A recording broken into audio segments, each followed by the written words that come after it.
Hey, welcome back. Me.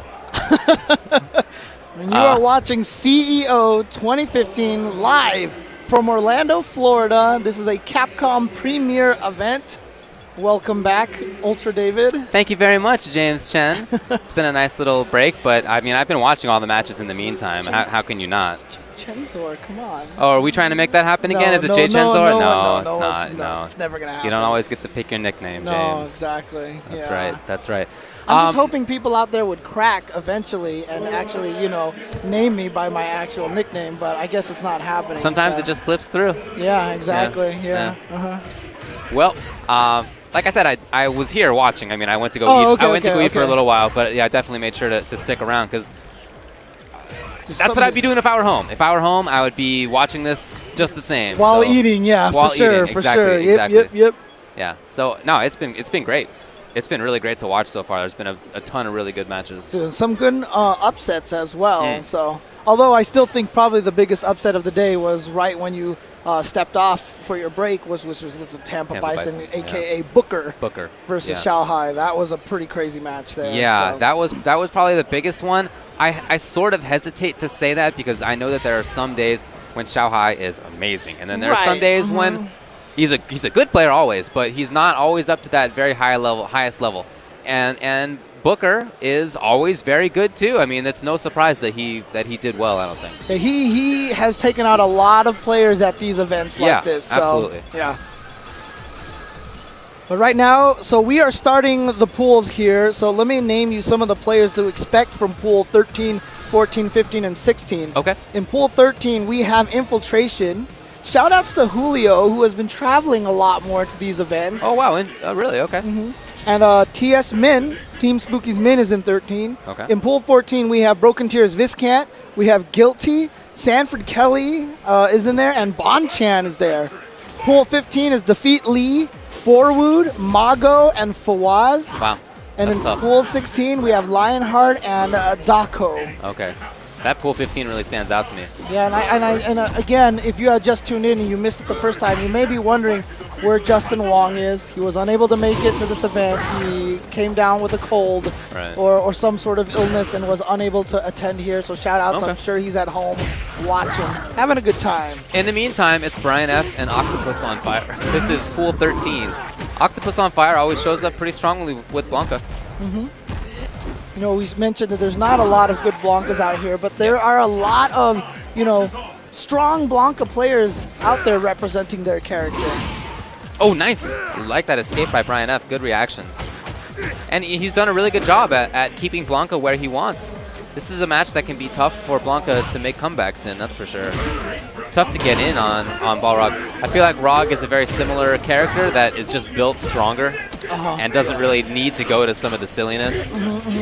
Just that mid-range game is stronger for him, so it can be tough for Octopus on fire for Blanca. Yeah, great reaction right there, just caught him. What will happen now? Fight! All right, trying to get in there. That nice little beefy jump roundhouse from Balrog. You're just used to it. Dude, I almost called Fei Long Fudo, and I always call Adon Gamer Bean, so it's like really bad. Some people are just like that with their characters.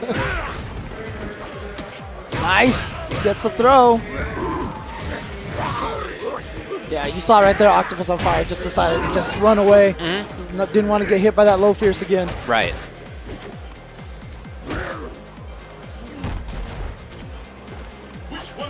Yeah, in the meantime, Brian F's just, again, doing a very good job. Cautious pressure, nothing over much. And other than that, really good ground control. That was a great anti-air choice. I really like how he's playing. It's a little too far to try to get that throw.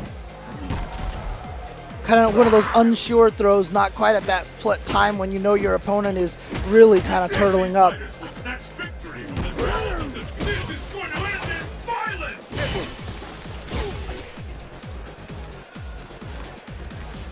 Tough to see how Octopus on fire gets in here.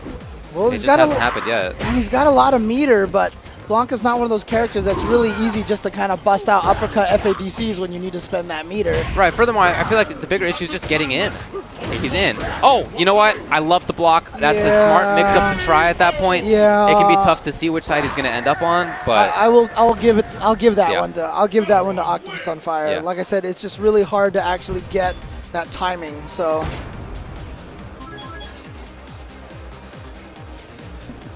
It's the battle of the century. Fight!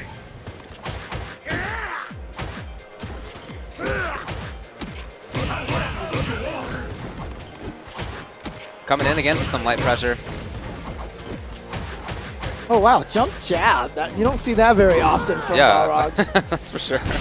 Oh, wasn't sure that he could let it go and hit. Right, yeah, I think it's just a range concern. Yeah, he held it and he was like, no, let me backdash out of here. Right. Oh, good timing to jump. And electricity, and we're right back to that game. So that's unfortunate for Blanca there. That even though he got the combo, he's back to this bad mid range. Oh, here we go. And he gets the back throw. What's the mix-up? Oh, yeah. Gets him with the cross-up and tried to get super aggressive there. He went for 2 hops. And here he goes. He's going to ultra. He's going to do it. Not going to kill. No, but he'll have the corner. It's going to be close. And a slight life lead, too. Oh. Oh, that was just, ow. I wonder if he just mistimed. Yeah, I mean, because you often do the headbutt after that corner to put yourself back on the other side, and we didn't see that. So I wonder if that's what he intended.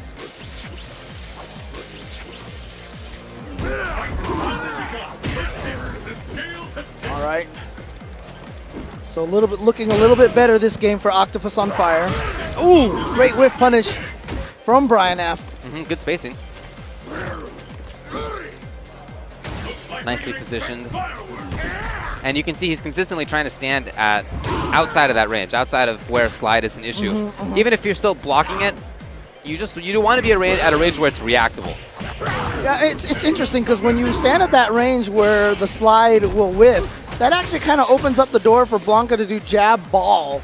And I think that might be one of the things that Octopus Fire wants to look into. He just hasn't tried it yet. You know, the whiff jab ball sometimes can catch people off guard. Maybe he was willing to take that damage to get out of the corner. Unfortunately, it just hasn't gotten him anything. Right. Oh, chance to get in. And just consistently, very strong defense by Brian F. He's had good techs, good blocks. Oh, yeah, and great reactions right there. Yeah. He was looking for it. He knew exactly what could come, and he was absolutely ready for it. Just clocks him with that right hook, or in this case, left hook, because he's facing on the left on the 2-player side. All right. Graphics. You know, there are other fighting games that I wish that would do that, where they're always facing forward and not have stance buttons. Yeah, no reason. All right, here's the knockdown. Again, blocked. Just faked the corpse hop with the regular dash. Brian F. really just looks ready. He just looks ready for all the things that Octopus on Fire is bringing. Yeah. He has the ranges down. His own mix-ups have worked consistently. He's been able to block consistently. Oh, okay. Oh, okay. Goes Very with the big risk. okadokes. Yeah. Here we go. Octopus on Fire with a good sequence. Oh, wow. Yeah, but ending in electricity means that you lose it. Oh! Out of the wow. air. He was still charged. Get some good damage. There it is. Oh, there it is. Yeah, that's exactly what you're talking about. Oh, yeah. As soon as he saw that flash, he knew that that reversal was going to work no matter what. You know, even though I've been talking about Brian F doing well, Octopus on Fire is almost going to take this game here. He is cornered. Oh, hold on now. Wow. Oh, ow. Just like that, Brian F gets tied up on the life lead. Oh! Oh, he's going to confirm, and so smart. Oh, Octopus on Fire. You can see it on the left there. Check out his face. Not happy. Because he had a life lead, and he had, you know, he sort of backed into the corner, but he had a nice life lead for himself. Right. I just really like the fact that Brian F went with low jab, low strong dash punch. Because if you go with low jab, low short headbutt, I believe that whiffs on Blanca. So he had the right punish combo, and he got it. Congratulations to Brian F. He's going to move forward. So next up, we're going to come with a Squirt Dirt. Squirt Dirt. I heard it. And he's going to be coming up against Yomi Stan. And again, another one of the members from Team Yomi. Yomi is a team house. It's a gaming center in Atlanta. Pretty recent, only the last couple of months. it opened after final round. And already in just that period of time, they have players who are living there, they're working there. Yes. Not just playing video games, but they're also, you know, it's working. work. Yeah. Which is very smart. Yeah. But they have a nice Atlanta scene who comes to play there weeklies, and they have players there, like I said. So great situation, I think, for leveling up in all of the games. You might know it more for Mortal Kombat X if that's what you follow.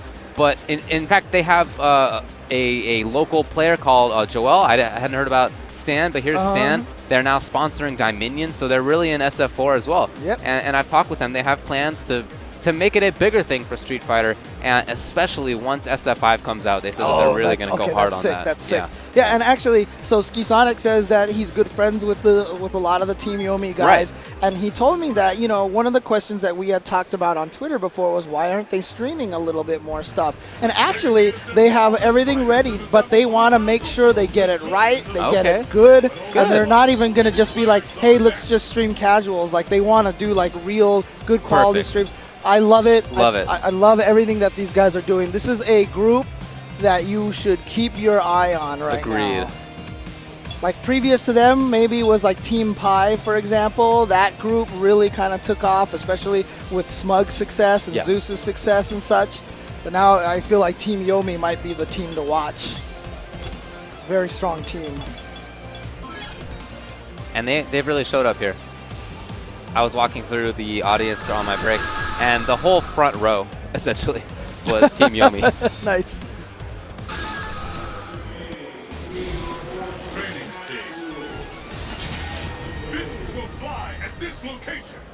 All right, see what we got here. We have, as you said, Squirt Dirt, who's playing Rog, and Yomi Stan Blanca. No, were you button checking?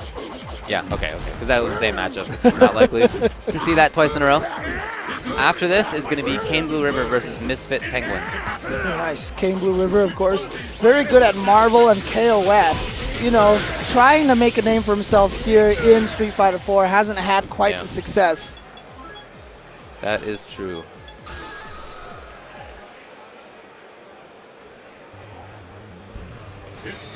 Oh, let's see what we got. Squirt Dirt goes with Balrog anyway. And Yomi Stan with Bison. We've seen quite a bit of Bison on stream, and I don't think that that's common anymore. That feels rare, but today we have. That's one of the things I like about how SF4 is shaped up. It seems like there are so many characters who can compete that you go a stretch without seeing some of them because that's just how it is. There's so many people playing different characters because there are so many potential viable characters. Yeah. That's awesome.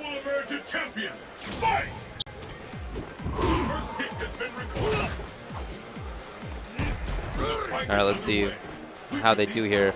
This is another one of those matches that's very difficult to make comebacks in. Both characters are really good at controlling space, and they have pretty much the same mix-ups, honestly. I.e. like none. right. They have, am I going to throw or am I going to do something that's not throw? Right, exactly.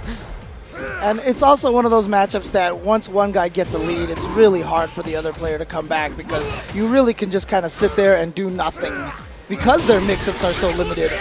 Oh, no! Say what? I don't think he thought that was going to hit or something. But he just... I mean, it almost looked like it was a cancel. That's how fast he did it. Huh. I think that's pretty confusing. Might have been an execution error. Who knows? Well, I didn't even realize he had W Ultra. I guess he has W in order to punish, like, point-blank scissors. Right. But it's still, I guess it's a one-frame move. It's just, it's a one frame before the flash rather than after the flash. Right. Which means it's jumpable on reaction, but you can punish -1 moves with it. Yeah. I'm really curious, though. I mean, is it one of those things that actually punishes at decent ranges, or is it... Oh, you know, I don't know. I don't know how well it would punish at range. Because the short scissor kick isn't even punishable by Zangief SPD. No, it's not. But if he does point-blank scissors, then he can punish with 720. Okay. But I don't know. I mean, I've never seen Bison pick Ultra 2 against Dictator, so I don't know. We'll see. Oh, caught him again. with those shenanigans. Oh, why did he just walk right into that? Was he just that determined to go for a crazy throw? I suppose. Nice. All right, so Yomi Stan taking that first game pretty solidly. I mean, there were some interesting choices that he had, but at the same time, definitely some interesting choices from Squirt Dirt as well. That costume and color of Bison really makes me think of Captain Falcon. I don't know why. Really? Because it's just that kind of purple, but he also has that little falcon-like symbol on his chest. You know? Yeah, that's true, I suppose.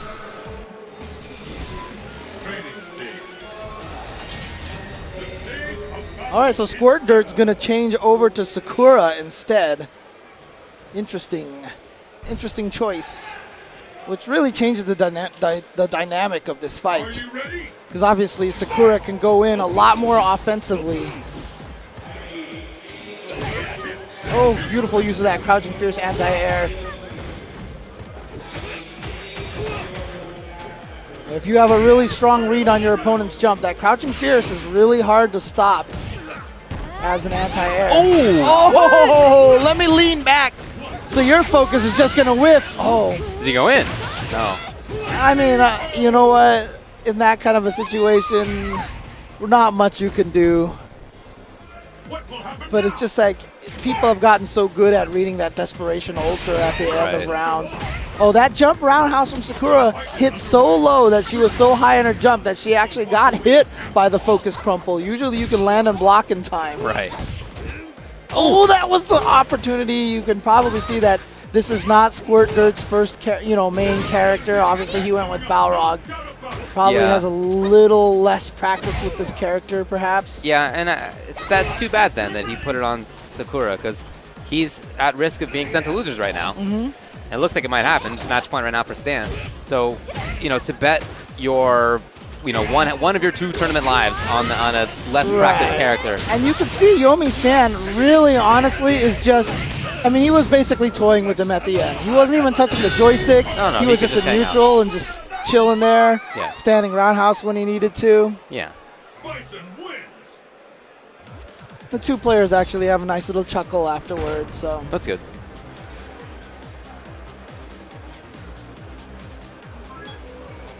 So Kane Blue River will come up to play.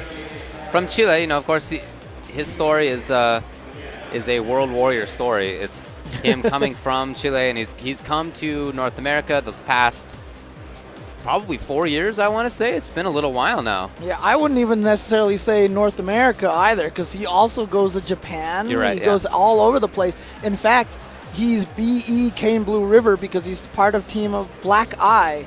And that's distinctly a Japanese group out there, right? I believe Abigail is part of that team. Yeah. Yeah, Nemo. And Nemo, yeah. There you go. Right, yeah, absolutely right. So in those past 4 years, he has really, really leveled up in Marvel up to the point now where he's, very consistently getting top 8s, top 5s. Yeah. With a rather unconventional team, too. Right, absolutely. And then in KOF, I think he won ECT, but he hasn't had quite that same development in Street Fighter 4. Yeah. And it's important to him that he do well in all the games. I've talked with him about this, and I said, why don't you just focus on Marvel, spend all of your time on that game. You seem to be really good at it. It seems to fit his style of play perfectly. Right. And he says, no, he wants to play everything well. And I know for a while he was working on Blaze Blue. I don't know if that's still happening, but he does try to make that happen. Right. And in this game, he plays Balrog, and I was just about to comment on that. Everybody said, look, man, try switching characters. Yes, if that is what your goal is in Street Fighter 4, right, maybe Balrog's not the best choice at this point in time. But what he says is that he wants to learn how to play the game rather than just pick a top-tier character and do whatever. Right. But and that makes sense to me, but at some point, it's time to pick. If your goal is to do what he wants to do, it's to move to a character that fits your style. I think Balrog can be very good in the hands of some people. Oh, yeah, of course. But I don't think that it's Nico's style, really. Yeah, not only that, too, but if you look at the entire character select screen, I mean, there may be 4 or 5 characters left that are pure charge characters, maybe you're not actually learning the game if you're playing a charge character, because you don't have the freedom of the footsies that you want. In any case, he's coming up against Misfit Penguin, who's gone with T-Hawk, a character who basically between 2012 and Ultra kind of had a fairly meteoric rise in terms of quality.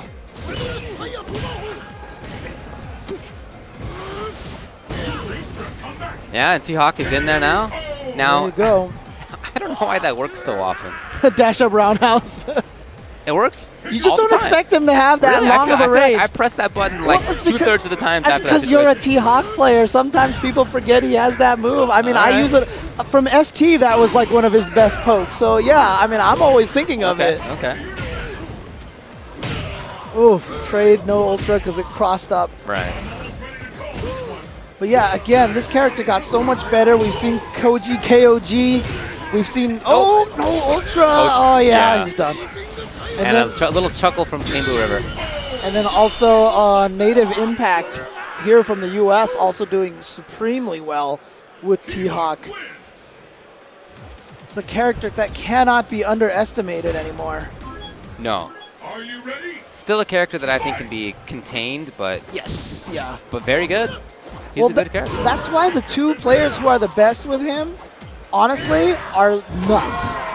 They're like the least logical players ever, and that is honestly the best way to play T-Hawk, because Condor Spire is a very counterable move. And if you use Condor Spire in a logical place every single time, you're going to get nowhere with this character, just like that. But if you use Condor Spire when you're point blank next to them, when they're getting up and doing all sorts of craziness, right, that's where he gets his pay dirt. All right, so Nico taking the first round of game 2. I think he's kind of gotten an idea that, yes, he needs to be a lot more patient. Wow, no dash after that. Okay. That's pretty risky to just go for raw headbutt like that, because not exactly the greatest hitbox and priority on regular non-EX headbutt. Well, that was kind of a missed opportunity right there for Misfit Penguin. Yeah. Ultra this time? No. Oh, really? No. Oh, you should have just ultra'd in reaction. Because if you're going to get grabbed, you're going to get grabbed. If not, just ultra. Chamber River looks like he's just waiting. Smart thing to do. No reason to really go in at this point. Stay back. Oh, my. Oh, he pressed the button afterward. That wasn't just punish on the Spire. That was something else. Yeah, he could have blocked that and then just went for a fierce SPD. Might have taken the round. The battle has begun. Fight!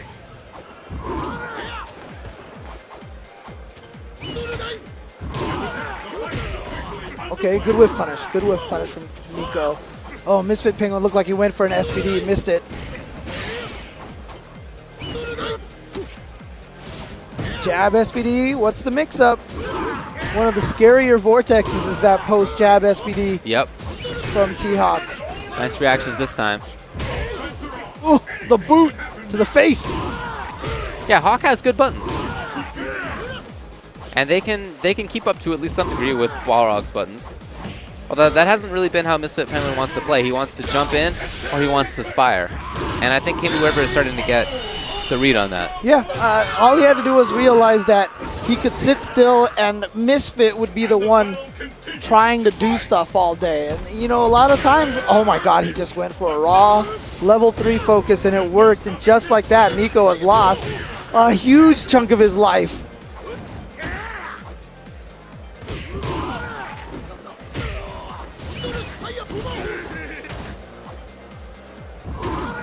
Big risks all the time from Misfit Penguin.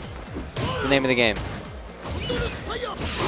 Oh, that was probably DP again because he's tried that 3 times, 4 times.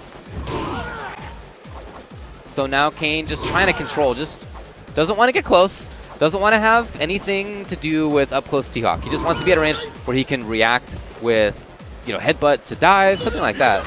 Yeah, but that nice little sequence that he just had where he just caught in those little jab rushes like that, he's giving him the life lead. Oh my God. It worked. Yes, it worked. That was an okey doke. Kane, look, Kane had chances there. He didn't. He went for jab, jab, stand jab, probably into sweep rather than just something into ultra. Like he didn't need to be there. He didn't need to be there.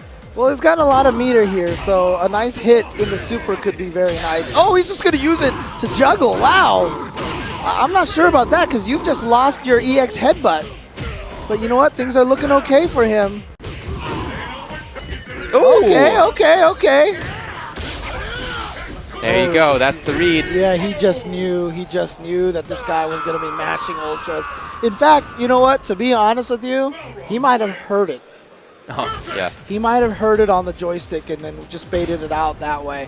And that's not something about like watching other people's sticks or whatever like that. If you're sitting next to someone mashing an SPD, a 720, you know they're mashing an SPD, a 720. There's just no way to hide it at that point in time. On stick. Yeah.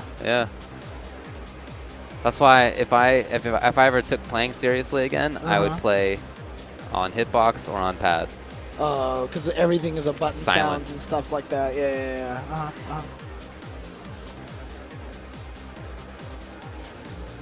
Well, that was a pool 15, I believe, but here comes pool 13.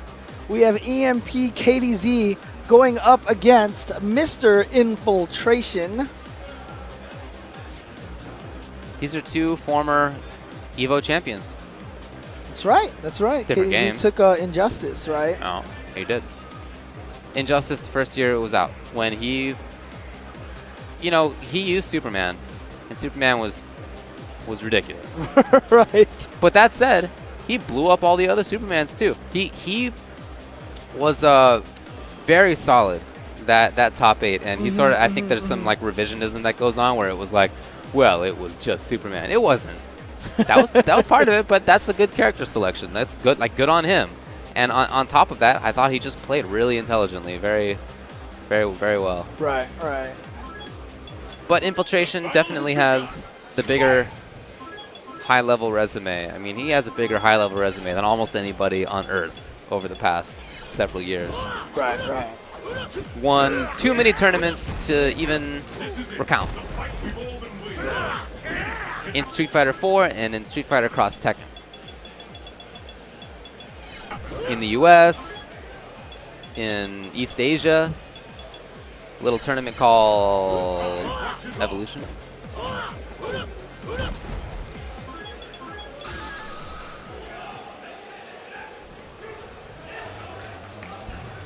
Survival of the fittest on a global scale.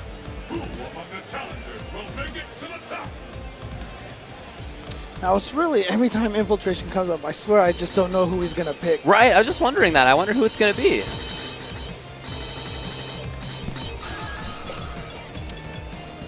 Is it Akuma? KDZ himself has played a bunch of different characters. I guess it looks like now it's Abel. And it has been Abel in the past, too, but it's also been Rufus and a bunch of others, Cammy.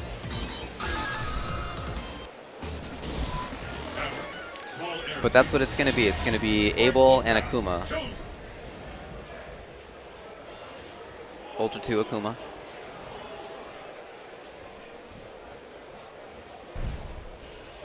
Who will emerge a champion? Fight! So how well will Infiltration be able to keep Abel at bay? Oh, so here far he is not already. a good start. Yeah, KDZ gets right in there. Oh, and chases down the teleport. Just missed the combo afterwards. Right, big drop. Potentially big drop. Here's another not chance. That time. Oh, the reset. Unsafe. Yeah, he didn't want to finish that change of direction. Didn't want to throw him out of the corner. Wants to keep Infiltration there. Oh, ow. Just don't know what side to block on that one. Okay, Nice. good edge jump. Interesting. Oh, yes, the setup. The setup. What are you going to do? Nothing. You're just going to take that whole thing and like it.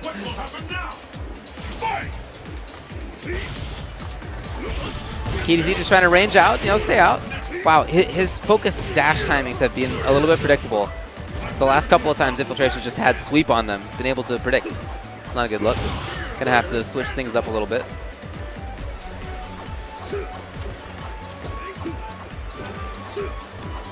KDZ just trying to find a way in, but wow, Infiltration is hitting a lot of buttons from across the screen. Right. He is just hitting jabs. Oh, yep. Okay, you don't see that too often, but that's a good call. He's -1 after step kick on block, which is that's a punish because that's an instant super. Right. Oh, here we go. Okay, he's going to save the meter because he has another one. Yeah, here we go. Wow, a big drop. That could have melted Akuma's life. This is another chance. And it works in the corner now. He might even take this round off of this. We'll see. He might need one more decision. It looks like. Hard to tell. No, he doesn't. Wow, it kills. And now Infiltration, he spent all of that meter on that Raging Demon, so he's only sitting here on 1 bar. Kind of a big turn of events.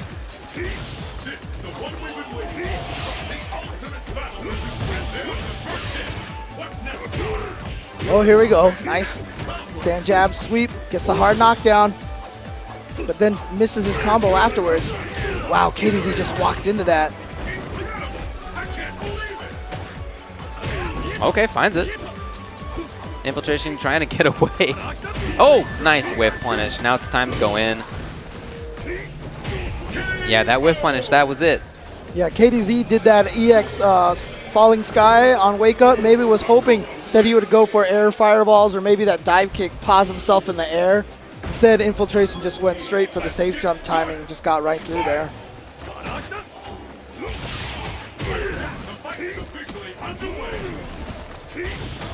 Good blocks. Knows the setup. Oh, here's a chance. And this time, I like it. Just finish the combo. Maybe Akuma gets away. Oh, nice read! Oh, wrong button. Oh, he was hoping for close fierce. Yes. But he got far fierce, unfortunately. Well, here we go. Boom. Into the Akuma copter. Okay. Setup on the way in. Nice escape. But Infiltration still has the life lead, still playing well. But KDZ can take it in 1 combo, step kick. Oh, sure. That's all he needs is that 1 step kick. We've seen him get that before. If you could just find a crouching fierce or something. Oh. He's so timid right now. Well, he's hoping that a fireball comes out right now so he can react with the Ultra 1. But it came, and then he tried it. I saw him hit the buttons, just wasn't fast enough. Caught him a little off guard. Wow, what a gamble Infiltration just took.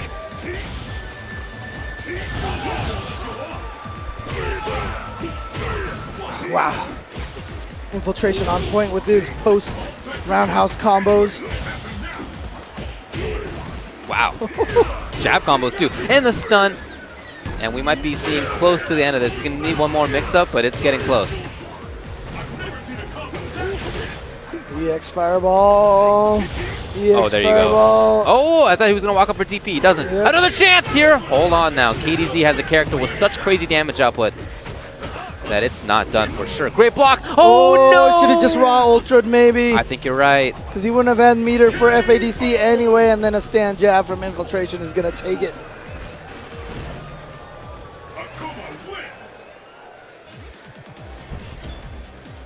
Okay, so Infiltration moves on from South Korea, of course.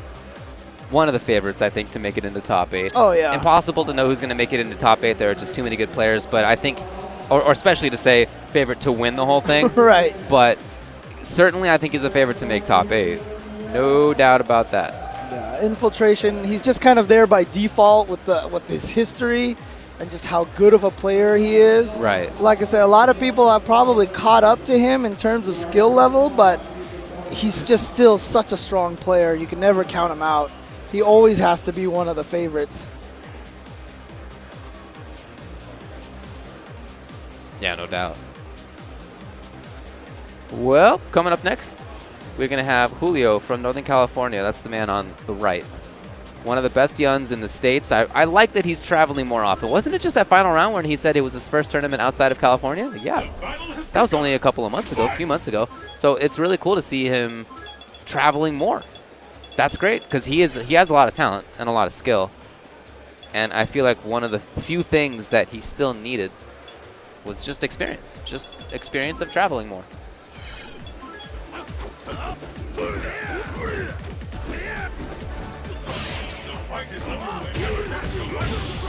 And he's going to be playing against Joe Hodori.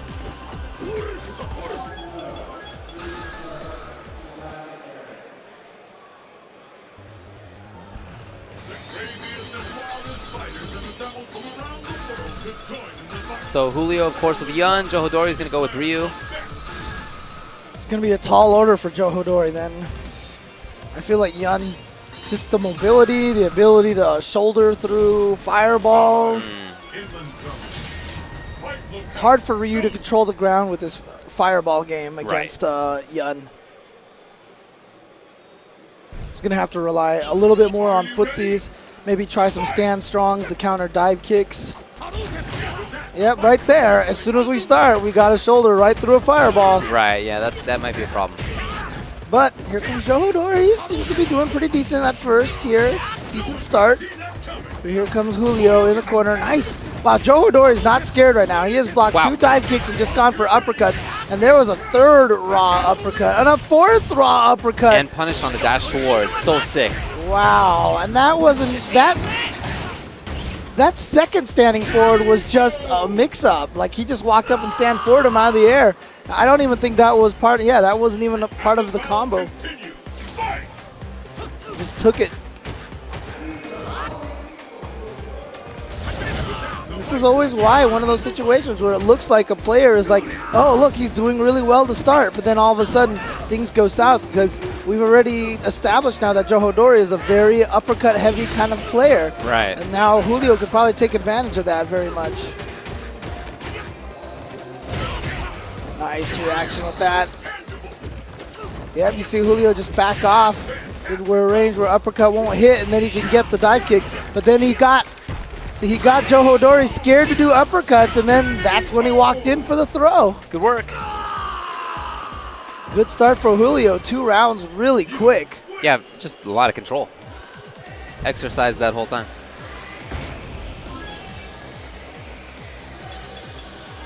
This is pool 13. He's definitely one of the ones to watch in this one. The Infiltration also pool 13. So it's those 2 and Min who've been pointed out as being the most notable from this pool.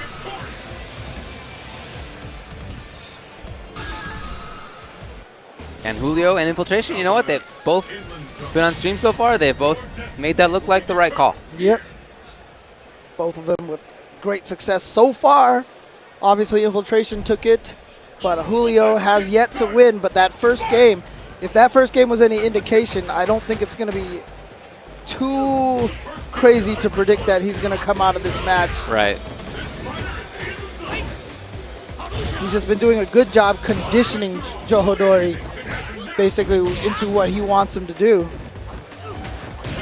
And see how, whenever he has that wake-up situation, he backs up to a range where the uppercut misses, then immediately goes for the neutral jump for dive kick pressure. So it's kind of like a pseudo option select. He's ready to avoid the uppercut, and if he doesn't uppercut, then he's also already in prime position to attack.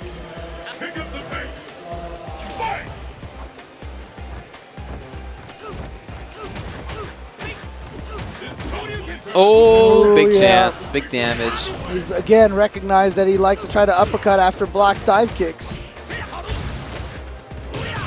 Oh, ow. Okay. Julio getting out of the corner, getting the knockdown. He has 3 bars now, so there's the danger. Yeah, he's looking for it already. Here it is. Oh, red focus. That's going to do it. Okay. Julio taking that relatively calmly. Didn't have to expend a lot of mental energy there, it felt like. Yun is one of those characters that if your game is going well, then it just flows. Right. I shudder to use the term, but the concept of set play, I think Yun is tougher to use than people realize. If you see a good Yun like Julio, it looks like it's the easiest thing. Right. They're making it look easy. That's how Kazunoko makes it look, but try it out. I encourage anybody who thinks that to honestly give the character a good faith try, because that was my mindset. I believed that the character was stupid and that I could do whatever and it would work, and it seemed like it. But I quickly found out that that's not the case. Well, it's really not the case. Well, that's what I mean. When you're exacting your effort, when you're training your opponent well, I just feel like Yun, he deals a lot of damage. He stuns very easily. So when it's kind of that disparity in terms of skill level, I feel like he can kind of get away with a little bit of set play and stuff like that. I don't mean just like at low levels he's all set play. It's just when you have that kind of situation. That makes sense to me. Yeah. Okay, up next is going to be PAG True Lionheart. Nice. Versus Lionheart. CS Ice Darkness. Okay. Pool 14 will have Sein Ken versus Bonchan after that. Whew. Bonchan. I just like saying Bonchan's name. It's cool.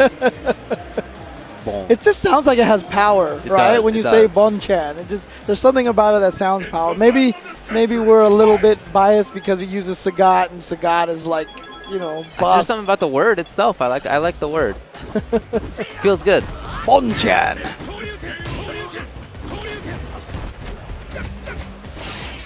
Haven't seen Lionheart play in a little while. It's been a little while for me. I don't know that he's not been playing. That's not what I mean. It's been a little while since I've seen him. I feel like I used to see him more often. Probably still Sagat, but let's see.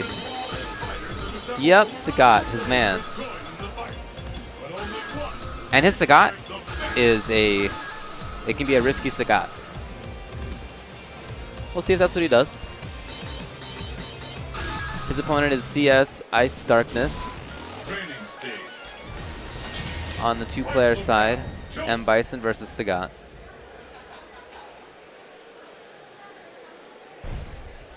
Bison certainly has some ways to deal with fireballs, ways to deal with the big hurt box that Sagat sticks out whenever he throws the Tiger Shot.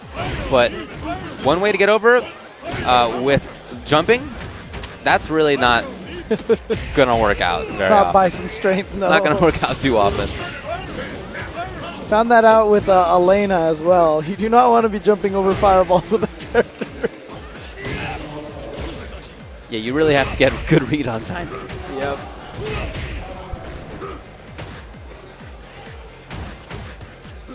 Wow, dash forward, try to get the throw. Didn't quite get it. Yeah, too far for that EX scissor kick. Not going to work from full screen. I think he thought that was going to be a jump, but I think that just turned out to be an empty Devil's Reverse. Yes. Wow. Got him. Is that going to kill? Not quite. The chip follow-up. Oh, wow. Oh, he tried to kill with that knee, and it didn't work. Some disgust some disgust on Lionheart's face. He was just like, I can't believe that chip didn't kill. Right, yeah. So upset. I really wanted Ice Darkness to just go for the stupid Ultra 2 50-50. Which side is he going to end up on? Because that was a chance, and it seemed like otherwise he didn't have too many chances. Right. Kind of have to play those tricks sometimes when you feel like you don't get many chances. Yeah, to be honest with you, if you see that and you're someone like Sagat and you have a decent life lead, might just fierce uppercut. If he ends up in front, you hit him. If he ends up in back, you just avoid the ultra, but then what's he going to do to you, really? He's going to slide you or something. And here comes Lionheart coming right back in on the offense. Oh, actually predicted a wake up, but not the backwards teleport, so Ice Darkness gets away in that situation. Okay. That was a good call. Great spacing on the slide. Put himself into the corner. Yeah. Ultra. Wow. That was just such a complete change. He had the spacing he needed. He was mid-screen. He had a life lead even, and now all of those have gone away. Well, at least he's back in the mid-screen. Ooh, good uppercut from Lionheart. Oh, wow. Not expecting it again. Okay, here we go. Iceheart with a chance. Oh. Oh.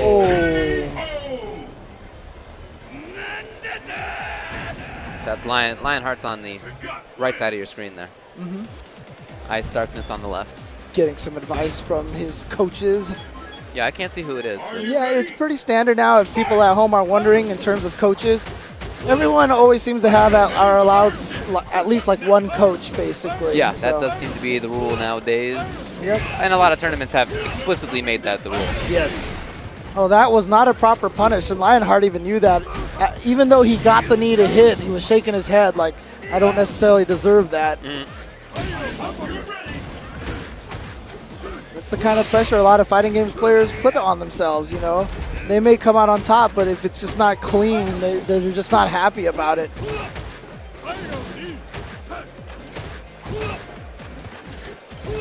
Oh, here we go. Neutral jump punish. Nice. Uses the FADC to get a bunch extra damage. Oh, maybe tried an autocorrect uppercut. Didn't quite get it. Ooh, okay. That's damage, too. But that standing forward from Sagat, I swear, pushes him backwards a little bit, so it's harder to throw him. It's always felt that way to me.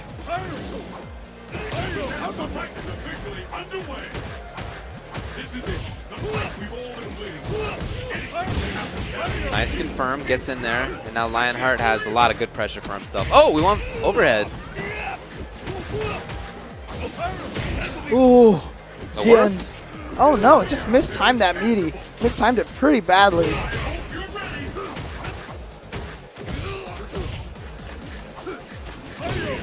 Nice.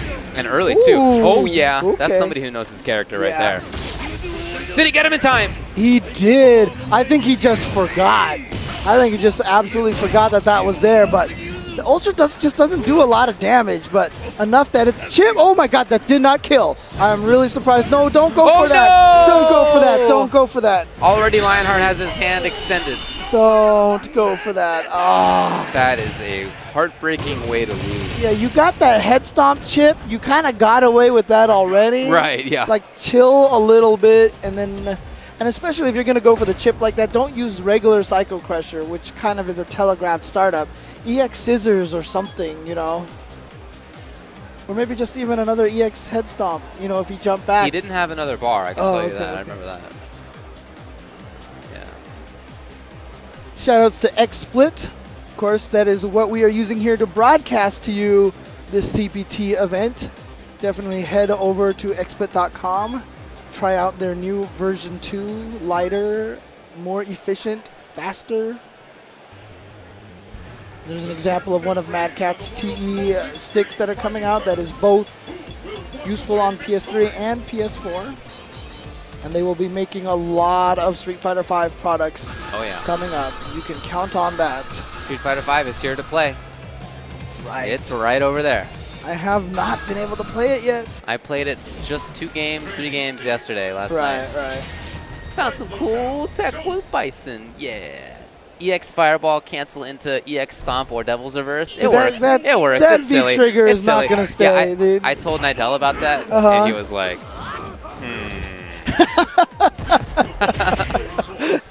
So, I don't know. Because that's crazy. You have this fireball coming in that makes you safe from your left-right mix-up. Right. From anywhere. From full screen. Or not full screen, because the EX ball doesn't go that far, but like half screen. Yeah.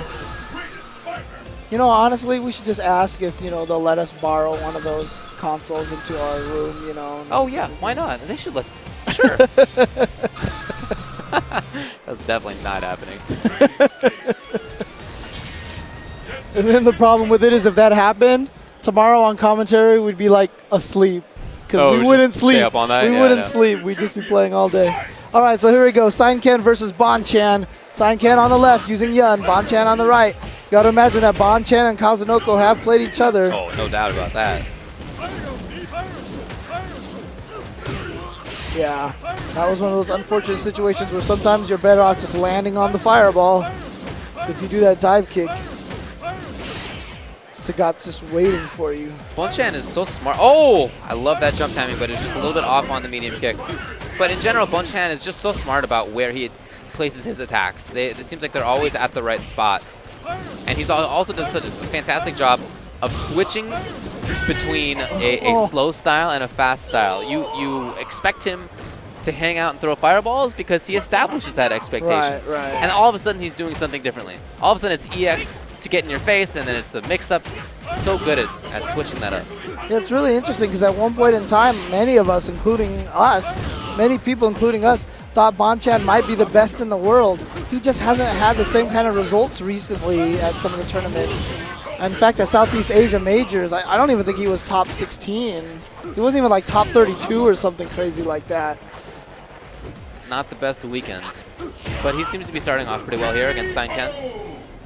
Yep, takes the first game There pretty he is, convincingly. Bonchan. Sein Ken is his opponent. There he is. Let's get started. Fight! Trying to get some advice from his coach. This bout will determine who is the strongest once and for all. Oh, wow. Just beat the uppercut. Bonchan did it just a little too early, it looked like. Oh, so smart.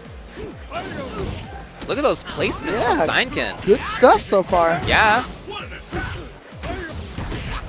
Oh, and challenges the EX focus. Again, no armor on the EX focus. He's pressuring with stand jab almost every time, and I wonder what that's for. Bad jump timing. Yeah, there you go. Uppercut, and then Bonchan confirms that. Well done.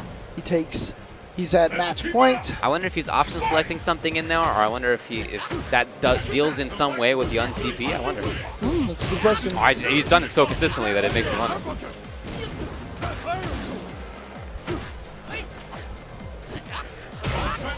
Okay. Good spacing there from Sein Ken, getting that standing roundhouse.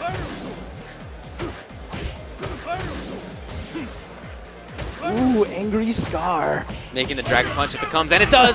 More damaging.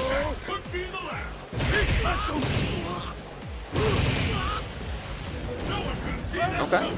So full screen now for Bonchan, and he has match point ready to go. Tried the EX shoulder from just too far, not going to reach full screen.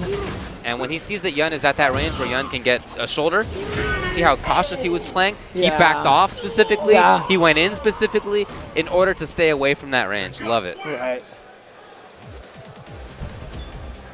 Yeah, shoutouts, what was it, PBS, right? They actually did this little educational show on how to play Street Fighter. Yeah? Yeah, and it was really cool, actually, to see them do that. I believe it was PBS that did that.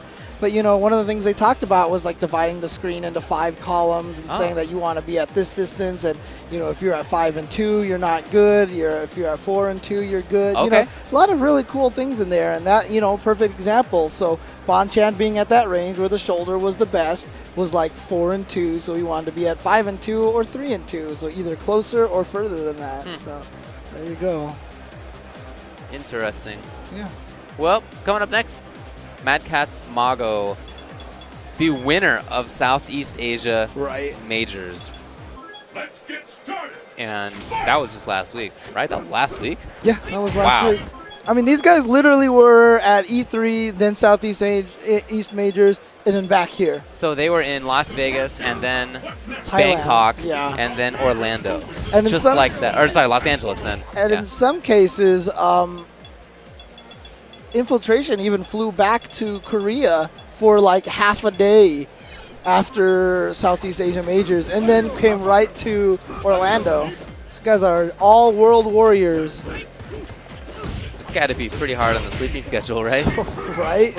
But I don't know, Mago looked great. I was so impressed at his play. Since he's picked up Yang in Ultra Street Fighter 4, I think he's really leveled up. Yeah, But I agree. look, nobody's going to sit here and tell you that Yang is a better character than Fei Long. I really don't believe it. No. But I do love how Yang fits with how Mago wants to play. Mago, as Fei, had to be so patient. And I always felt like that was kind of weird for him. But as Yang, he can move around the screen a lot more. He can do lots more stuff. Who did he use in Third Strike? I don't know if Mago really played third like that. Oh, no? Oh, okay. Yeah, I think he was really more of a CVS head. Okay. Where he played Honda, roll cancel Honda. Yeah, and it's really funny too because I mean, in one of the old Evo trailers that I made a long time ago, you know, Mago's one of the players I highlighted in CVS too. Sure. You know, so a lot of people who may think that he's brand new, he's been here for a while now. Yeah, definitely not new. Okay, good start. Look at that pressure. Wow. Yeah, the character has very good pressure, very good mobility. Certainly a good one. Oh, and just like that. What's the damage combo that he's got? Wow, good stuff. And then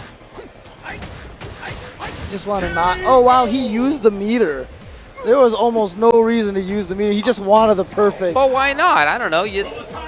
You get meter for doing everything with that character. Yeah, I feel I like guess he that's always true. has 2 bars. There it is. There's the second bar.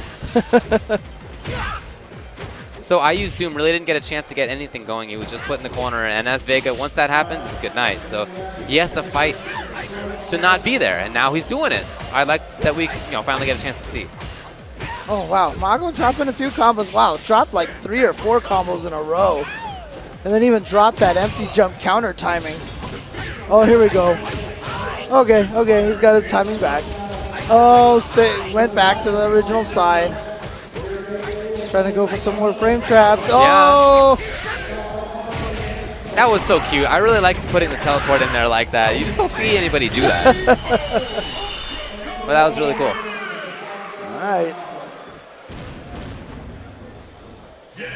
Takes that first game really, really, like with minimal effort. Yeah, so little effort that his hair seems to have not moved at all.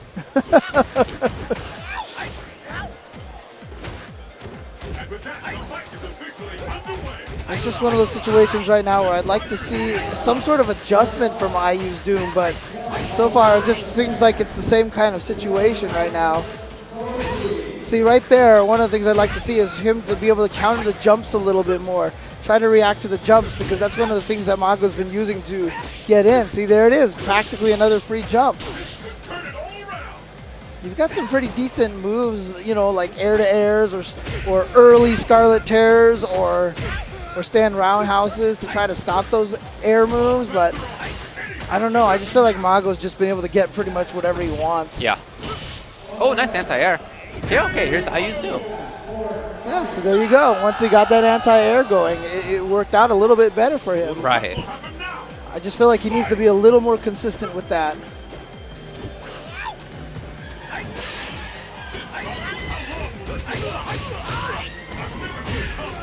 Okay. Ooh, okay, traded with the EX Scarlet. Put himself back into the corner. And that's exactly where Mago wants him to be. Oh, I don't think he oh, he did touch a button. No, he was doing Jump Fierce, as Oh, he's done okay, almost okay, every okay. time in pressure. I Okay. assume that Jump Fierce would deal well with EX anti-air flip kick, but not with Ultra.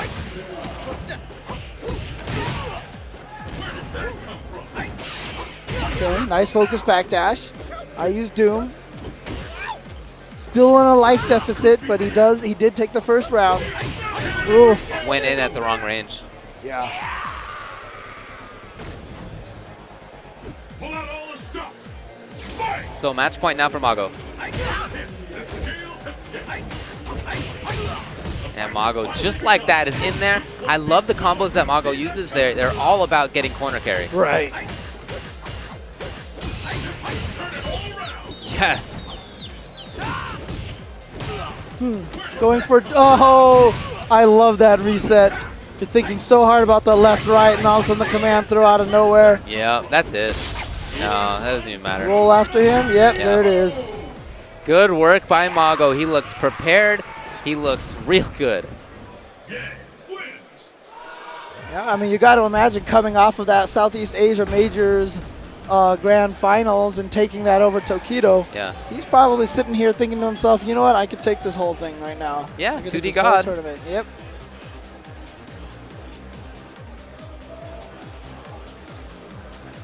Already the winner of 2 premier events on the Capcom Pro Tour. That's right. And here at CEO, he's trying to get a 3rd, and that's how you start. Yeah, That's and how he's you going to start. end up with a ton of points. Oh, yeah. So I mean, even if you've already qualified, it's still important to get points for the Capcom Pro Tour because that's how you're seeded, right? So a lot of the people who are going to make it with lower points, I mean, you're assuming because there are so many events this year and from all over the world that the people with the lower points aren't going to be as high quality a player. Right. And that's just generally how all brackets are seeded because Right. that way the team with the best, who is perceived as the strongest, will have the easiest road to getting to win the entire event. That's just the way it's set up. Right. Yeah, if you've done a good job in the regular season, then Right, your reward right. is that you don't have to play as hard an opponent. Exactly. Yeah, it doesn't always work out like that, but that's the idea.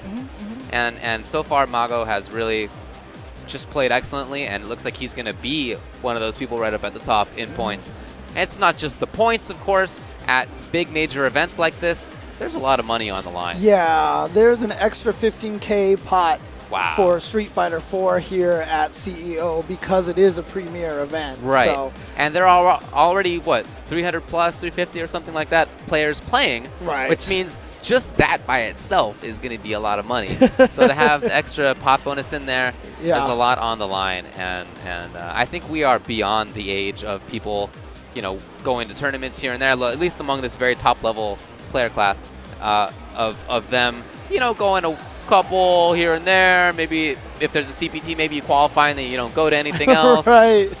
Too much money. Yep.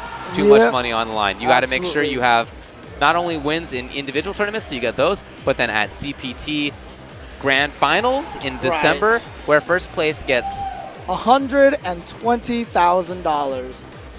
you got to make sure you have the seeding right. Dude, If you can get yourself first #1 seed for that, If you Gotta win do it. Capcom Cup this year, you've made 6 figures oh in yeah, your salary for the year. yeah, It's nice crazy. bonus. It's crazy. Yeah, Yeah, I mean, again, shout-outs to Sony, shout-outs to all the sponsors of the Capcom Pro Tour Yeah. making this happen. Very, very cool stuff. And, you know, even, for example, 3 weeks from now at EVO, the pop bonus there, even though it's a premier event, it's like the premier event of all premier events. So the pop bonus there is even more. yeah. I think it's considered not a premier event. I think isn't it like its own class of Yeah, event? pretty much, yeah, because the amount of points that you get. Whoever wins EVO is almost guaranteed to be seeded #1. You know, that's That how makes many sense. points you get, right? That's Right. almost how many points you get. So, and again, that's just 3 weeks away. And I swear last EVO felt like it was like two months ago or something. We say this every year to the point now where I don't remember how many years we've been saying it. Yeah, I know, right? It just, EVO just sneaks up on you like that. Just all of a sudden, here it is. Like, not only are we so old that an entire year passes by like that, but we don't know how many years we've been saying that we Right. feel old enough that an entire year passes like that. Yep, So, yep. fighting games, we've been doing it for a while. But yeah, I mean, right now, I believe the number that they've said for EVO is over $250,000 being given away in cash prizes. That's amazing. Alone, That's amazing. just from pop bonuses and number of entrants.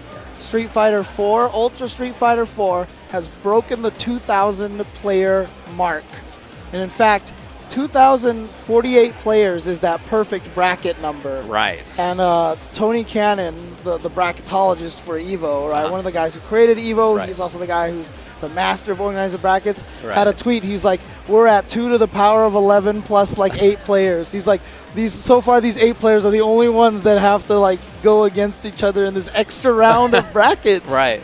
Yeah, so that's so crazy. I mean, because we've gotten over 2048 players, we have to set up a 4,096 man bracket, basically. Dang. Yeah.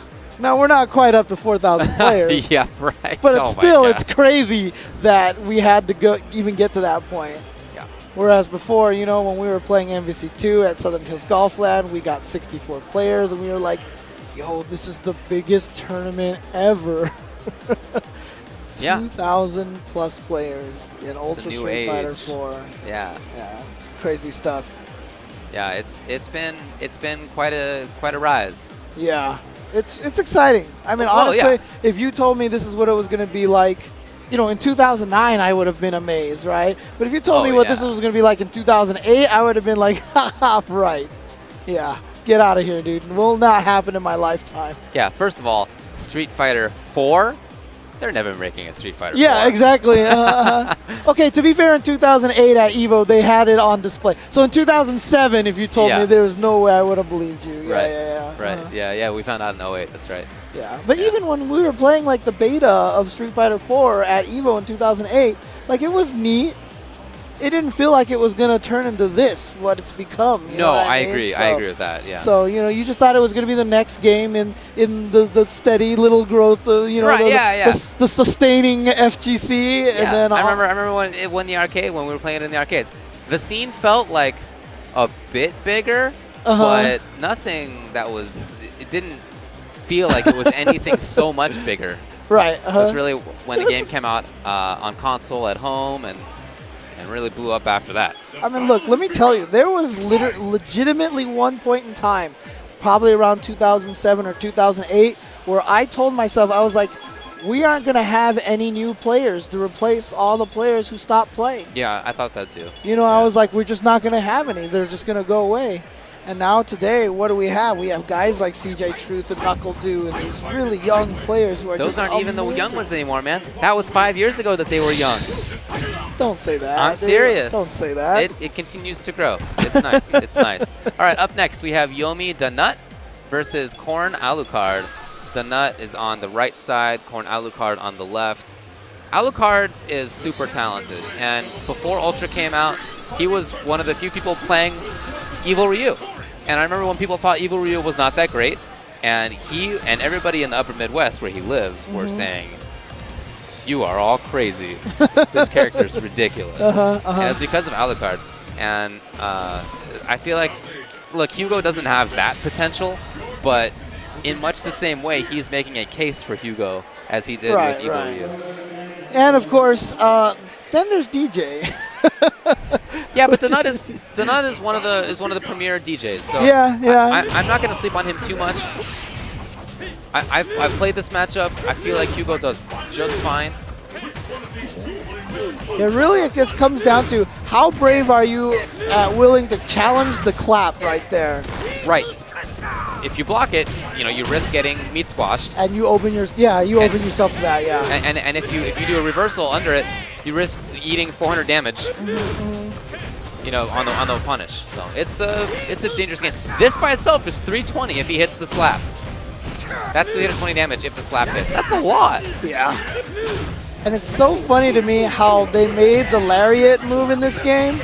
Oh, he didn't use the EX. He didn't want to waste the meter, and that wouldn't have done any damage. Oh! He got the counter hit. Yep. Oh, no, but then, was that carried or not? I'm not sure. I don't know. But it just went far, and that's going to do it right there.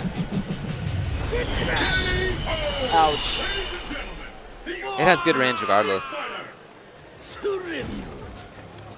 Let's keep it up. Fight!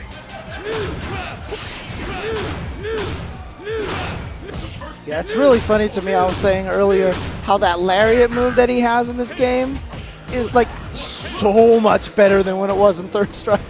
Oh, yeah, right. Third Strike, you just didn't even see people do it. It was so bad.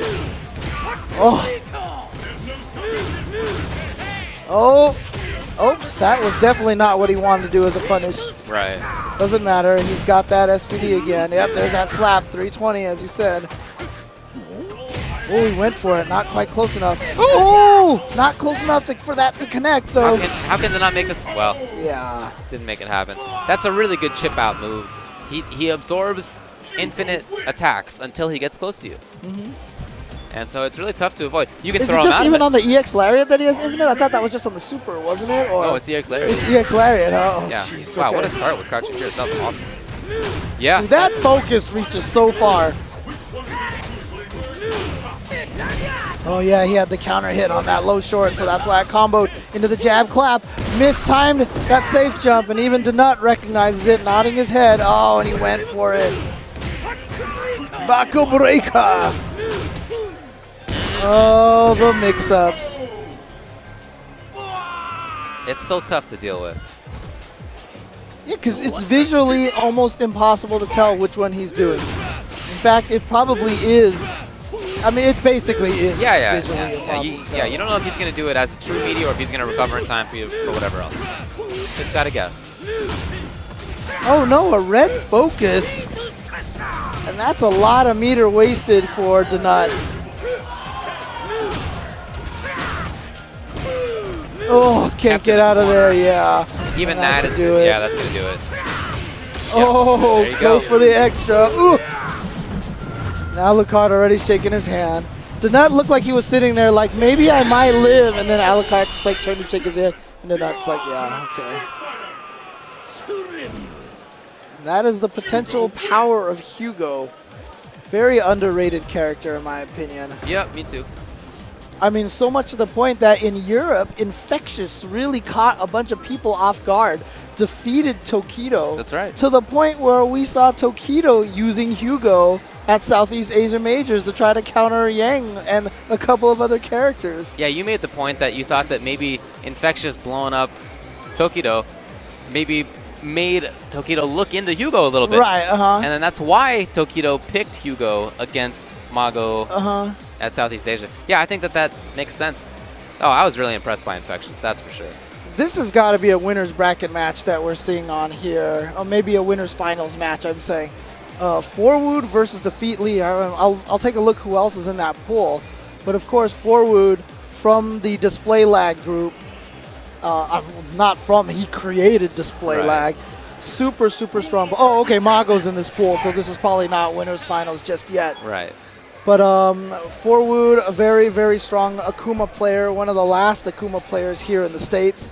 You see Mago standing back there. He's probably going to be jumping up to play whoever wins this match right here. And of course, Defeat Lee, a very strong player from, we've seen him a lot on the NLBC streams. Yep. He used to rock the Cami. And then when Ultra came out, he switched to DeCapre at first, but now he really just goes with Elena. Very good player in his own right. Yeah, he's good. I think he has a high ceiling. I don't think he's reached it yet. Oh, yeah, absolutely. He was always a threat at NLBC. He was always a threat. He would always do really well whenever he showed up for it. That's Defeat Lee on the right side of your screen, Forwood on the left.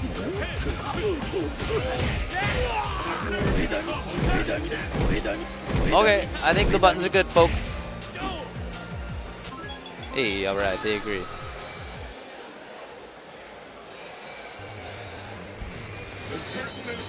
So is it going to be Elena versus Akuma? Let's see what Defeat Lee goes for. Yeah, I mean, it depends. He might feel more comfortable with Cam. Okay, maybe it's a Capre versus Akuma. Okay.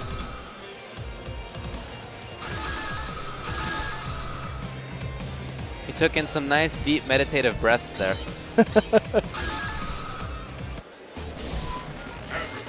Solar eclipse. The stage of battle is set. And let's see if this DeCapre pick works out against Akuma. Are you ready? I have a lot of respect for Forwood Akuma. I think he's so good. I like the ground control that he has a lot. I tend to think he has better footsies than most Akuma players. He has all the tech and all the other stuff too. But that's the part of his game that always impresses me the most. Yeah. He doesn't really throw out bad buttons very often. And you know what? It's really interesting that you point that out, because that honestly is usually one of the main differences between a tournament winningable player and just like one of those gatekeepers. It's the ability to not throw out bad buttons. It's such an underrated a factor of how good you are at fighting games. Well, especially a game like Street Fighter 4, where you really can't hit a lot of buttons.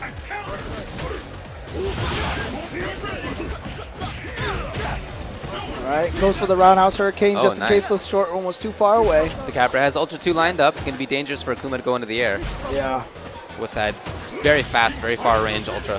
Very easy to link in situations like off of a really early Psycho Sting and such. Oh, here we go. Huge opportunity for, oh no, he drops the air throw. Everyone wants to do it as low to the ground as possible so that you can get in a little rapid daggers for meter building. Oh, look at the time now, 15. And Defeat Lee has the life advantage. Will he stay away? Will he try to run? Yeah. I don't know how well it's going to work. Oh, he has DeCapre. It's probably going to work out like gangbusters. Yep, he's trying to chase him down. Oh, that was a little predictable that it was, okay. Take the grab, take the grab. Oh no! But why? But why? And even the look on Defeat Lee's face was like, what happened? I think he must have stood up in order to block an overhead, don't you think? The round ending overhead that everybody gets hit by? Yeah, maybe. That's my only thought. I don't know.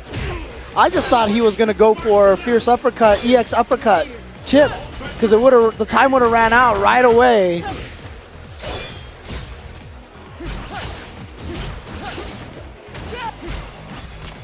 But Defeat Lee here with a great life lead. For all intents and purposes, he should not have lost that last round. Oh no, but he's just taking the damage. But fortunate for him that Forwood drops that combo. Ooh! Too far.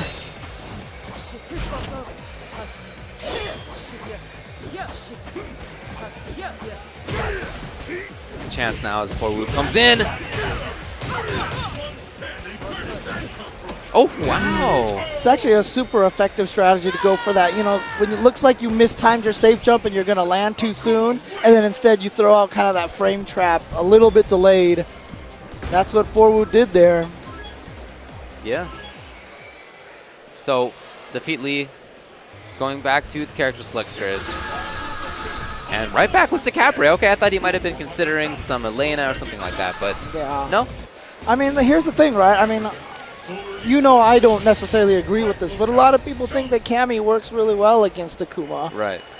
Maybe he should try Cammy again, go back to, you know, what he used to rock before Ultra. Well, he's not going to have a chance. This is it. It's the battle of the century. He's got to take 2 straight with the Capri or else face the losers. I mean, he was in the lead significantly both rounds. Oh, yeah. I don't think there's any need to switch. Yeah. Oh, he gets a crumple here.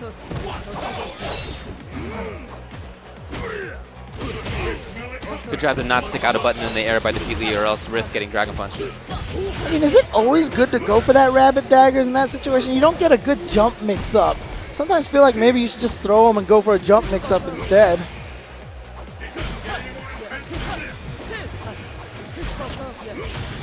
Defeat Lee still trying to move around the stage, be unpredictable with where he's going to end up. Seems like a very important part of how defeat Lee or how Capri moves, just in general. You do not want to let the opponent know where you're going. Oh, here we go. Oh, just goes for the throw. Smart stuff. And there you go. Yep. See? Just fine character pick. Like I said, both of those rounds that he lost were very much Forwood comebacks.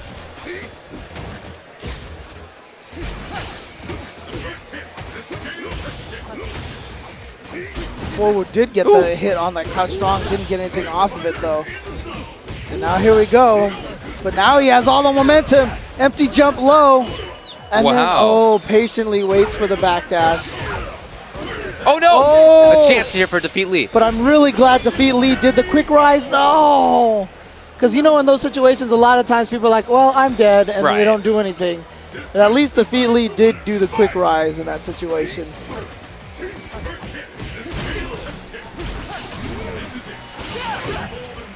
Forwood getting back in there after getting away.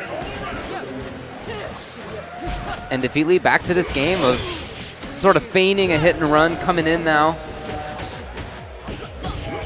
Good counter from Forwood, gets the hard knockdown. Good escape.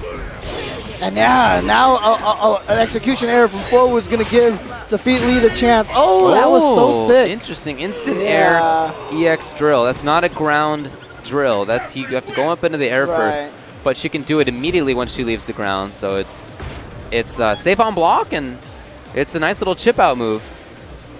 It's one thing you really have to respect about the Capri is that she can actually attack as she's moving backwards. It's a very rare thing in Street Fighter 4 to be able to do. Yeah, that was one of the reasons why it worked so well, because, you know, when he blocked the first one, Forwood maybe just went for the throw, and so just another jump one is just going to avoid that.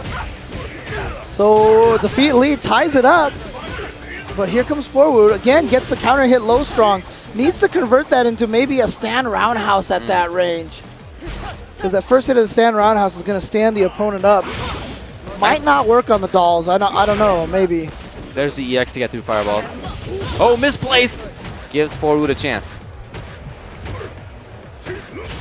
Slowly with the harassing. Okay. Wow, all right. Here's defeat Lee from all the way across screen. Into the corner, and just missed it. Was he worried about Ultra 2, maybe? I don't know. I feel like that was a big chance. Yeah, I feel like there was a time that he could have just reacted where the Ultra 2 cancel wasn't allowed anymore. Reminds me of him missing a big chance. Oh, when was that? Oh, just last night against PR Balrog.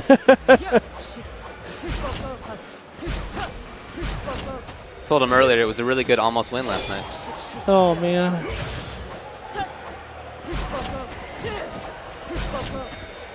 Still going to the game plan. Oh, great block with the low. Yeah, I know. After all of that movement, very impressed to block like that, and then Forwood goes for his own low, and that is match point.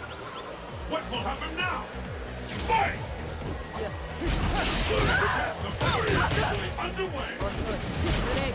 Oh, nice. Gets to the other side.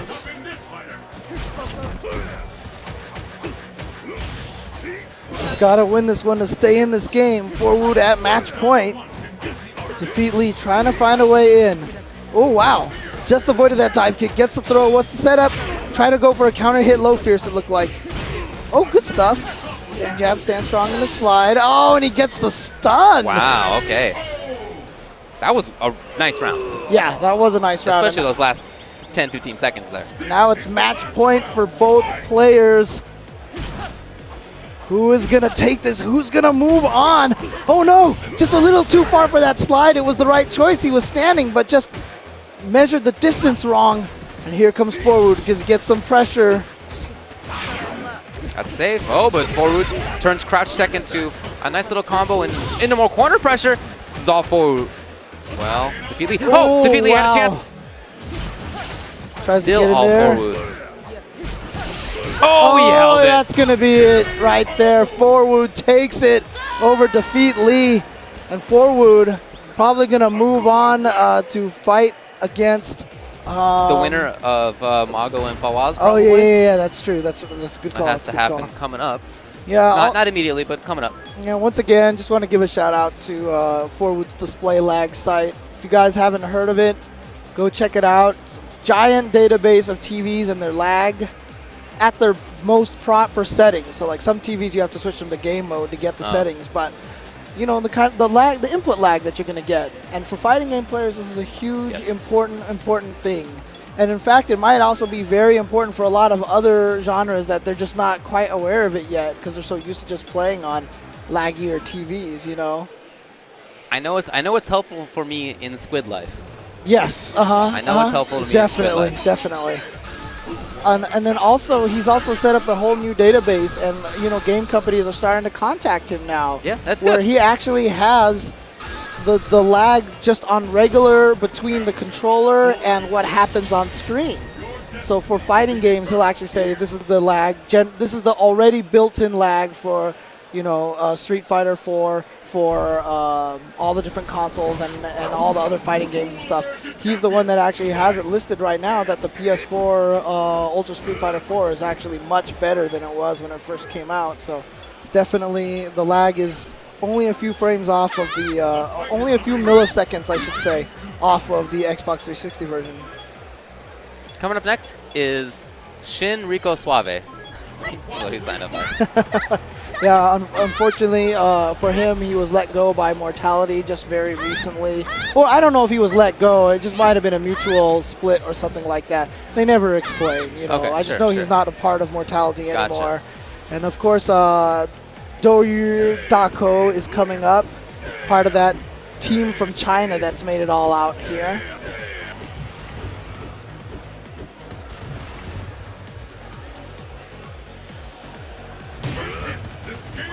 Yeah, we saw Xiaohai earlier. Both Xiaohai and the other China player, the Vega player, I forget the name right now, but both of them were sent to loser bracket. That's right. So Dako, probably one of the last hopes for the Team China to remain in winner's bracket. And the road to grand finals is so much harder if you are in losers. Oh, man. Not just because that's where a lot of good players end up, but because it's actually longer. Yeah, you have to beat more people. That's just how double elimination brackets work. Right. So you want to avoid that, and you know, but obviously you want to avoid that. That's not new analysis. So Rico Suave is expecting Abel here. He's such a talented player in whatever game he wants to play. Street Fighter 4, he's been good. Same in Injustice. Same in MK. Same in Killer Instinct. Just good all around.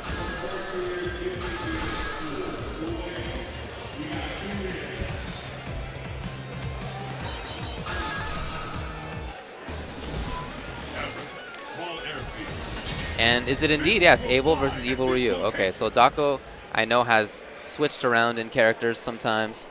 Yeah. I mean, he's probably right now still most well known for the OCV of Team Canada using DJ in a team tournament at a Canada Cup. That was some years ago, but yeah, I still remember it. Oh, nice. Gets that armor breaker on the wheel kick. And here comes Rico Suave going right in there.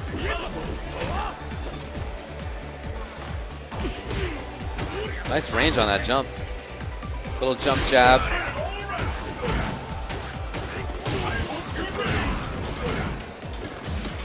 Ooh, Nice looking for throw, some attack, yeah. but it was throw instead. Oh! Oh, the regular one, not the EX. Wow. Very confident walk up into overhead. That was just a really good offensive sequence right there at the end. Very tricky and unexpected. Again, we talked about this. Sometimes the absolute logical is not the best thing to do. And so going for a regular hurricane off of the hop kick might have thrown Rico Suave off a little. Right.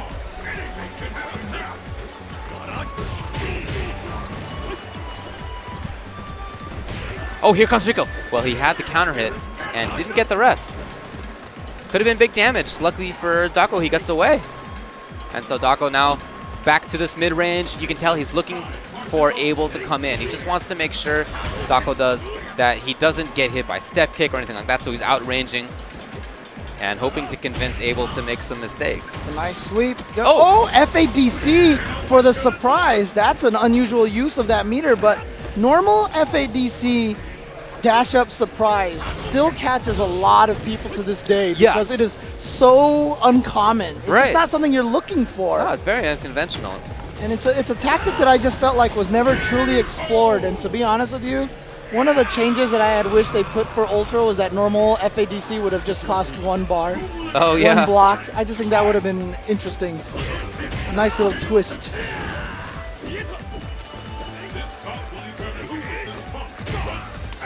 Might have created some pretty nutty combos. Oh, yeah. Would have been kind of fun. I know Chun would have been able to do roundhouse FADC, roundhouse That's FADC, what I'm talking about, roundhouse FADC. All right, so Dako now has the corner for himself. A couple of bars so he can stay safe or get big damage. Oh, that's punishable, Like this. yeah. Oh, no! You know what? At this point in time, we just have to stop being surprised when an Evil Ryu player drops a combo. It just happens. It's just unfortunate, though. You know, you don't want anybody to miss what they can do. You want everybody to play as well as they can. So, just that's all. That's all. Rico is very known for playing a character in Abel who has giant burst damage, but playing him cautiously and looking for those single moments. Just like that. Just like that. So he's going to get a nice life lead in this situation. What's the mix-up now? He has no meter, unfortunately, so no EX. And look, he just went right back to playing that style again. Ooh, but he just ate 3 fireballs now. Oh, that was a beautiful FADC, but that low roundhouse missed. And then sorry, the stand roundhouse missed, the low roundhouse missed, and that's a good shot right there of his reactions. Yeah, he gave it up a little bit there. He didn't go in after the Ultra. Kept it patient. And that is something he often does. But there's the downside of it. You know, you don't put yourself at risk for bad situations, but at the same time, that means that you don't get good situations. right.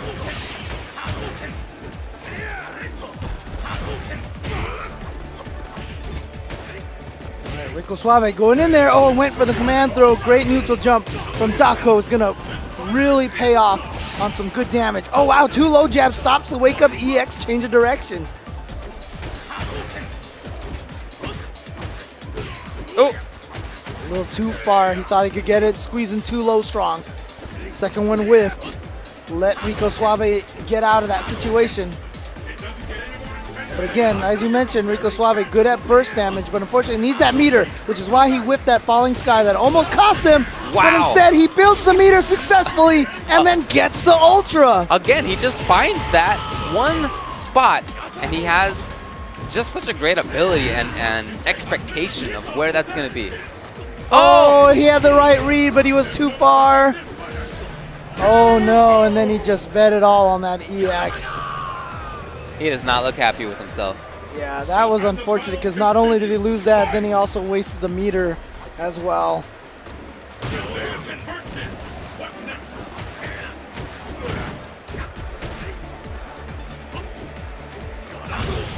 One thing I like that Dako has done is that he goes in for these occasional stabs, just like that, and then he'll often back off when he sees it doesn't work out. This time he gets trapped.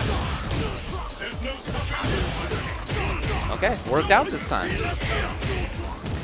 And keeps it up. And then goes right back to that style play.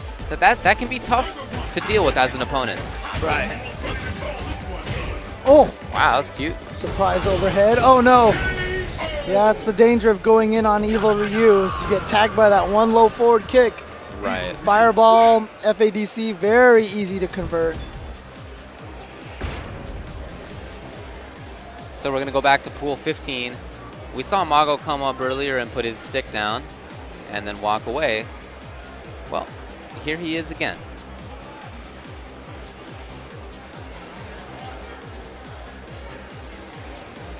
And his opponent will be SRK UW Faaz.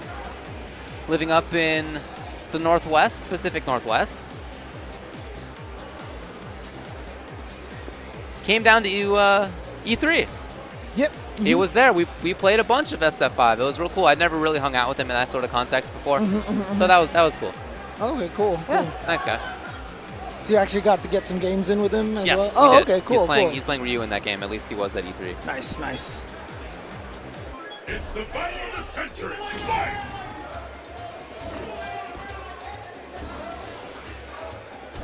This battle will determine who wins.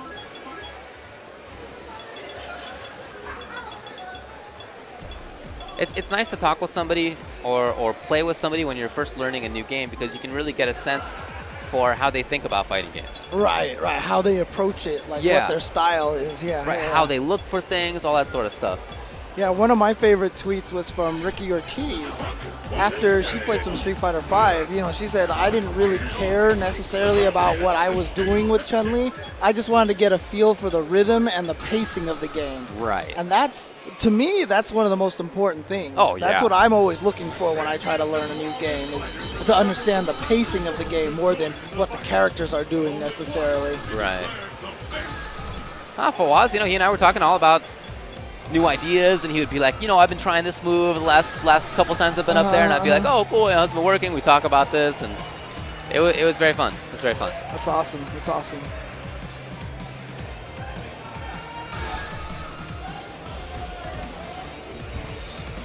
Ladies and gentlemen, we're gonna have a real treat for you after this. We'll talk about that coming up. Yep. Do stick around if you can.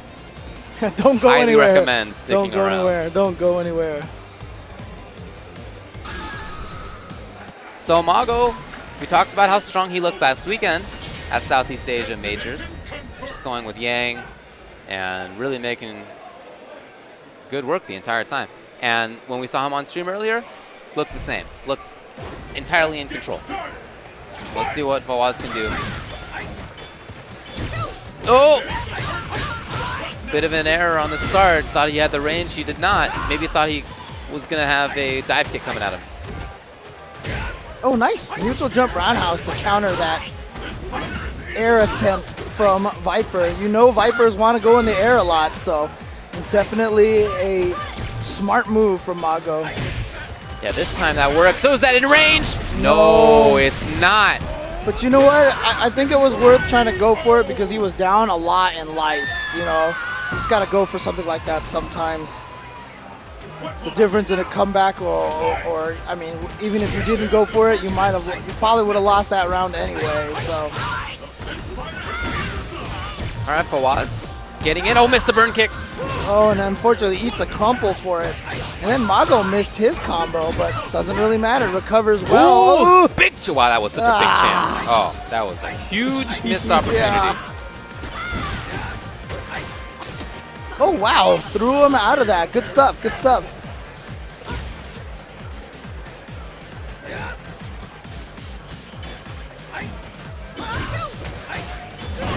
Okay, trying to escape.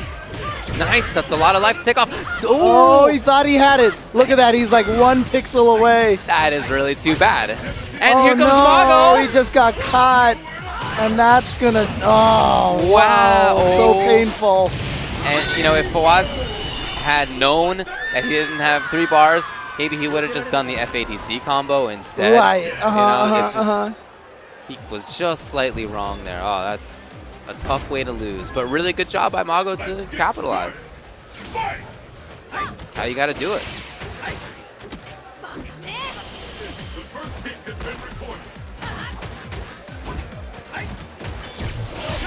Oh, he gets the crumple. I like the double dash that he does there. Yeah. Just to build a little bit more corner carry. Oh, traded. Wow. Yang standing forward, traded with the Fierce Thunder Knuckle. Very interesting. Tried to go through that jump attack. Oh, here we go. Big opportunity out. Huge damage here.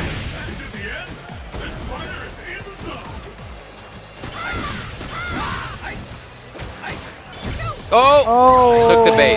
Yeah. And just like that, Mago takes the round.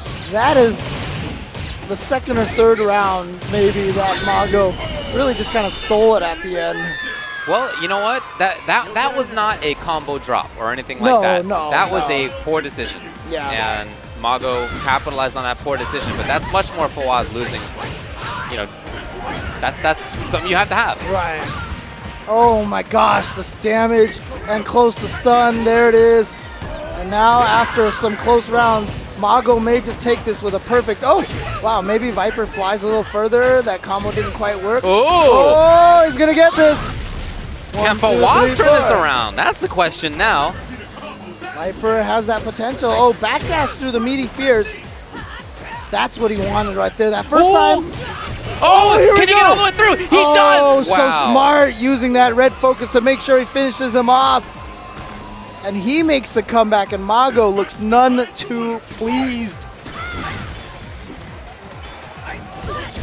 It's kind of poetic justice a little bit. Yeah, for sure, for sure.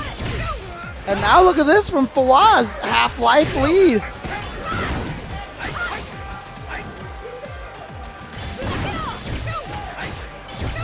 Ooh! Oh no. Oh, Again! wow. Faaz, what are you doing? Oh, empty jump. Caught Faaz off guard. Oh, he wanted that close forward. He wanted close forward so badly. Viper pressuring the corner. Oh, backs away. First time he's done that. And Mago get back in is the question now. He's got a lot of meter. Low forward Rekka is going to lead to Ultra. Oh, wow. And then speaking of, he used this meter. Oh, no. And they shook hands. Yeah, they shook hands already. Oh, you had to know that that's what he was going for. Blocking low was the most important thing to do against Mago at that moment. Oh. Yeah, Faaz knows.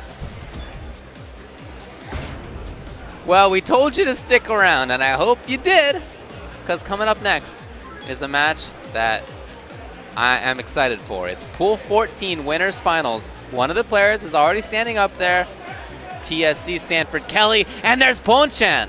Bonchan versus Sanford Kelly.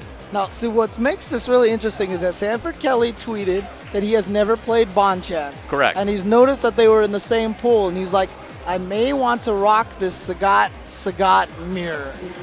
And you know what I said? I actually replied to him. I was like, you know what? Because he's one of the guys who's always said pick a top tier, that US is a little bit too enamored with their low tier characters and all this stuff like that. Right. I told Sanford, pick whoever you think is going to help you win the best. No time for any Sagat mirror pride, you know? Basically back up the words. But if he thinks that Sagat whatever it is, yeah. Yeah, but if he thinks Sagat mirror is the best chance that he has, right, absolutely, by all means, go with the Sagat mirror. Who knows what he feels about, like, Oni versus Sagat, you right, know? Yeah, I don't know. We'll have to see. Now, we talked about Bonchan and how earlier in Ultra SF4, he seemed like he was the #1 player for a while. Like, nobody could beat him. Right. I think that mantle has been passed a little bit, but he's certainly still among the best in the world. Oh, yeah. And Sanford Kelly is a very talented player as well. He, was a Marvel 2 god, one of the best in the world at that game. A lot of people would say second best. Yeah, that's right. Uh-huh. That's right. After Justin Wong, undisputed best. And in SF4, he's really been Sagat. He has a very insistent Sagat. He is so good at teaching his opponents things and so good at not getting taught. Yes. When it comes to, what his options are. He will exercise his options. But you know what? Bonchan is one of the best at reading craziness like that. So it's going to be very interesting. So is this button checks? I guess not. Nope. I guess not. They started out with crouching short, and it looked like it was, but I guess not. Sanford Kelly going with the UCLA Sagat. Bonchan with Christmas Sagat. I know where my loyalties lie. Fight, fight, fight. All right. Sanford Kelly actually doing a really good job with the Tiger game. But really, it's not getting him anywhere. All right, Bonchan lands that stand roundhouse. Yeah, it's important to establish that Tiger game because you can get damage out of it, definitely. Right. And it's important to control your opponent's options. But yeah, I'm interested in whether they'll go in. Yeah, and there's that odd situation where the Tiger shots actually trade in this game if you do a high and low. Most past games, the low Tiger just went under the high Tiger.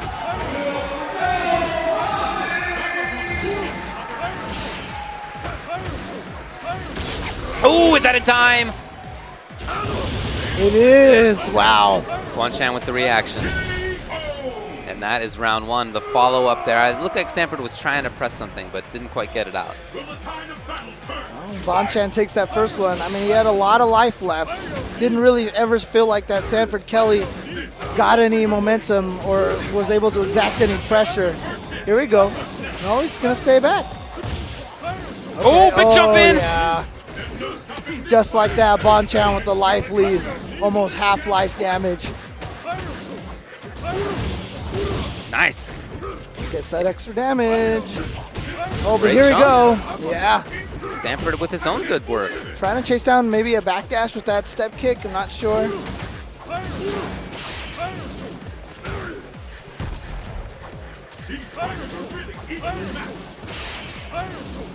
Slowly with the approach fireballs, Sanford Kelly trying to make something happen. Yeah, I see. Throws the slow one, dashes up. Oh! Nice. Bonchan's in there.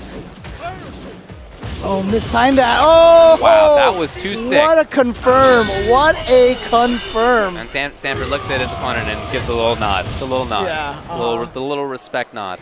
And now the question is, will Sanford stick with Sagat? Is that really the best option? Well, he's thinking right now. You can see the expression. He has gone to character select. Okay. Is he going to go with Oni? Ryu, maybe? Okay, okay. We've seen Ryu, we've seen Oni, Ken occasionally.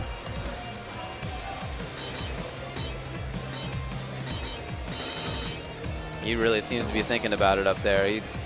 There is not much certainty in his eyes. Oh, looks like he's going to go with the Oni. Okay, he's doing it.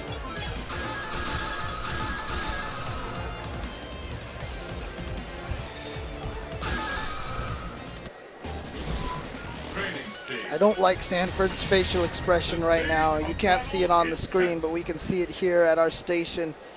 He does not look very confident. And it's not a good sign when you question your character pick like that so much. Yeah, I know he's been thinking about it, right? I saw that tweet as well. That was already a couple of days ago. Right, So you have a couple of days to game plan. And if things don't go well, your game plan should include the backup plan. Right. So I'm not... I guess I would have thought he would have everything planned out, but we'll see how Oni goes. Well, so far it's not going very good. No, it's not.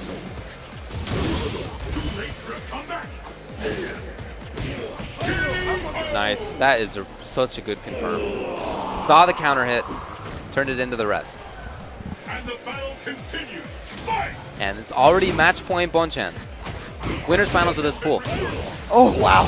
Bonchan just goes for it. Like I said, you know, Sanford's so good at mixing people up and keeping them confused and such and not giving them a chance to think.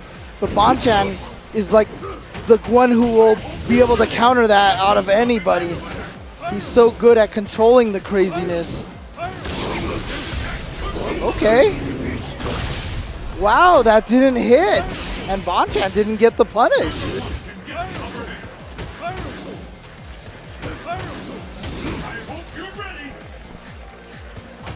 Trying to get in there now with Sanford.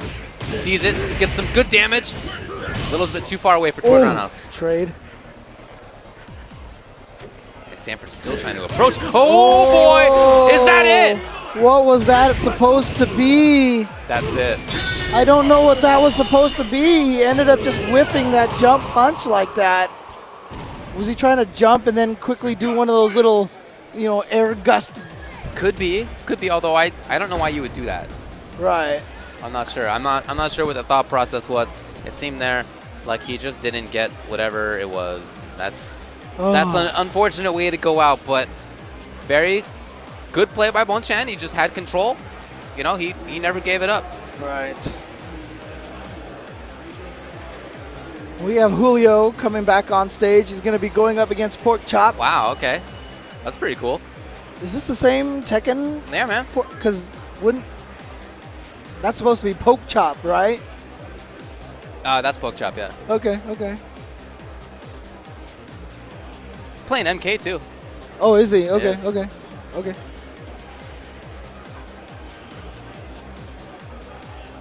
It's the battle of the century. Fight! Julio and Poke Chop in winners finals. Winners finals of pool 15 will be after this. Mago and Forwood. Wow. Okay. Who were the people to look for in that one? It was Mago, Forwood. It was a bunch, right? It was a stacked pool. Yeah, let me pull that up for you just a second. It was Mago, it was Forwood, it was Defeat Lee and Faaz. Those are the guys that we saw, yeah. So Defeat Lee and Faaz chilling in the losers bracket right now. In fact, they could be playing each other right now as we speak to determine who will go up against whoever loses between Mago and Forwood. Who will emerge a champion? Fight! Got Iron Man Abel. That's such a cool color. I've never seen that costume. I know, I can't remember if I've ever seen that either.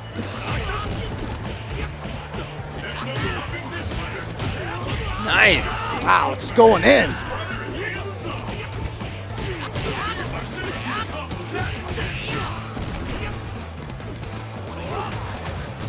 Okay. Good replay. He doesn't get it. Wow, it's like he missed the ground normal that he wanted in that situation. Oh, great backdash. Well, he could have killed with down fierce into ultra, so that's a little bit of reprieve. And Julio's in the face, and he gets it. Oh man, Poke Chop had that. And Poke Chop has a big cheering squad behind him. As soon as he got that EX tornado throw, everyone was cheering. Julio, of course, one of the solo NorCal Street Fighter players here. Oh, nice setup.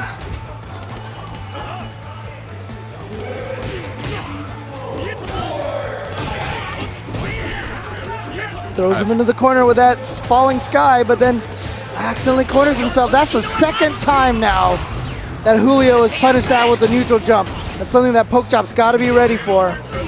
Oh, I didn't think I've ever seen that reset set up. I've always just seen the shoulder and the lunge punch. That was cute. That was really nice. It was very Rufus-like. Reset with the dive kick. No talking going on right now for Poke Chop. Battle of the century. Fight!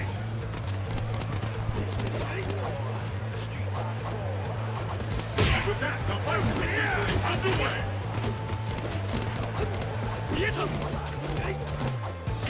Abel really trying to not be at those ranges where dive kick comes down, and yet Julio gets there.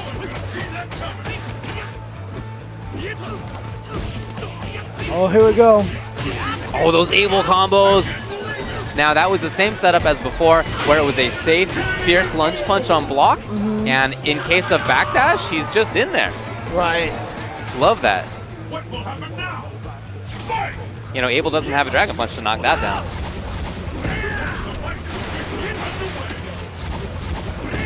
All right, here we go. Good start from Poke Chop. You see right there already, 75% down. What a comeback on this. Wow. There it is. That's the momentum that Poke Chop might be looking for. That might be just what he needed to get himself all that momentum and go for it. But immediately, I like him using that meter right away. Just kind of stifle that momentum that he had. Right. Oh no, nothing after the low jabs. I mean, Abel can't link anything, but he could usually, after those low jabs, he has enough advantage that he just goes for a step kick right away. He can link EX change of direction now. Oh yeah, that's true, that's true. Oh yeah, there it is, that really cool setup. Nice air to air, okay. What a turnaround! That's it, yes it is! And Pokechop ties it up 1-1.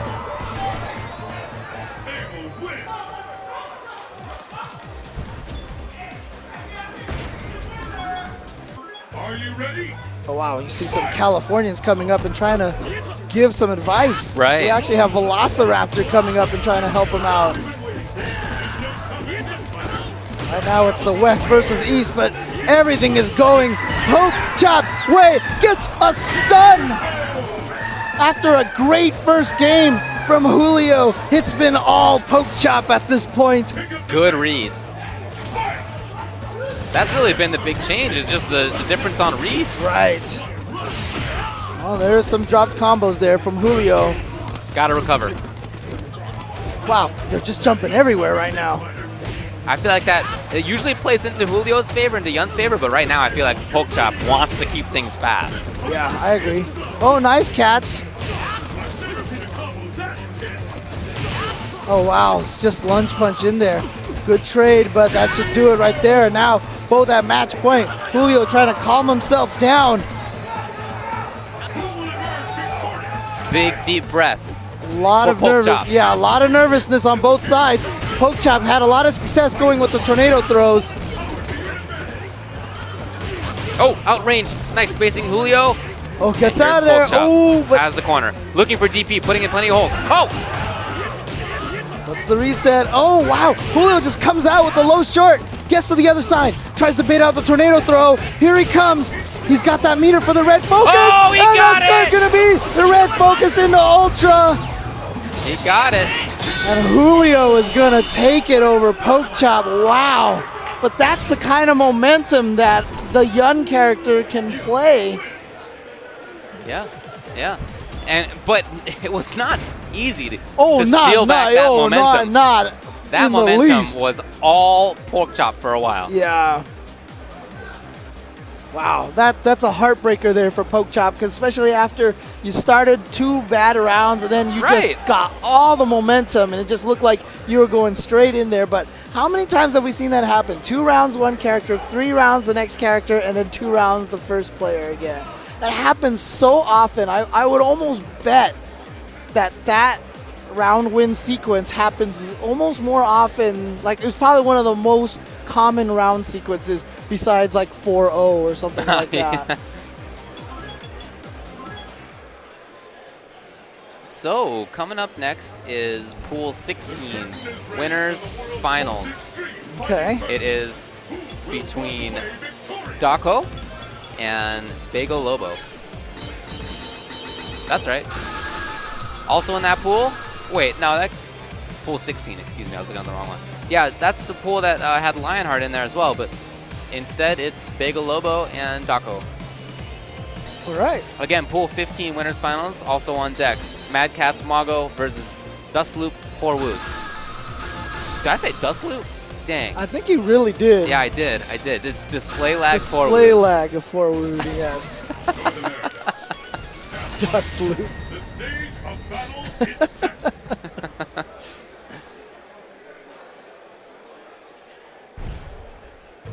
Are you ready? Fight! Oh, wow. I remember the name Bagel Lobo, but that's all I have. I don't have character or anything else in memory, so we'll see.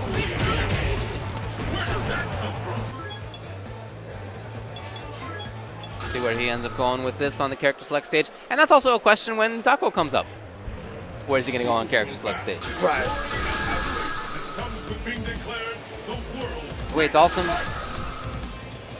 versus for Yun? Versus, wait. So I guess Dhalsim is Daco? Is that accurate? Do we have the people mixed up right now? Is this backwards? Because I just don't think that Dako would put himself into Dalsum versus Yun situation. But I don't know. I'm not sure. Let me just call him like this. So Dalsum is now in the corner. And Yun pressuring. Oh, just goes right for command grab. Dako's using Yun. Yeah, okay. Good. Yeah, I can see his arms moving while he's yeah, see, you can see the frustration on Bagel Lobo's face. You're right.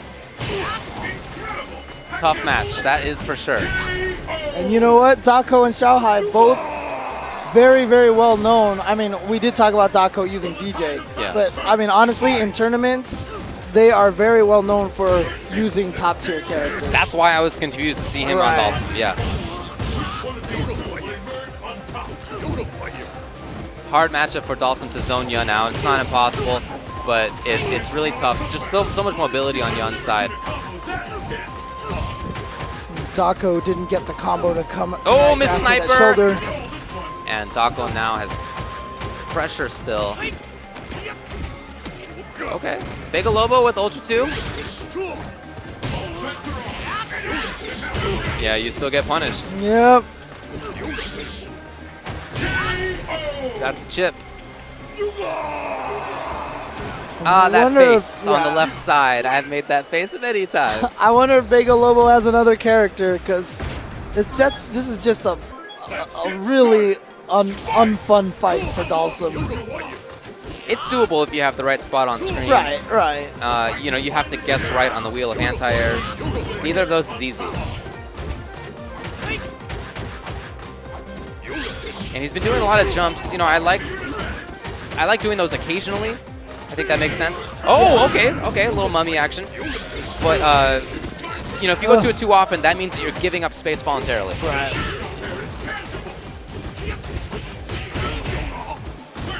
Although I certainly understand being pressured by Yun into wanting to do things like jumps. This pressure right now from Dako is just too much.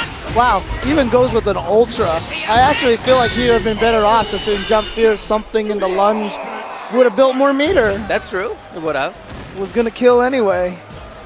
And that Ultra is going to finish its animation, so in essence, it actually gives Dalsum extra meter as well. Wow, down strong. How well timed was that? Oh. Bagel Lobo really trying to get out. Okay, now he has mid-screen. Maybe time to fight if he can. And just gets chased.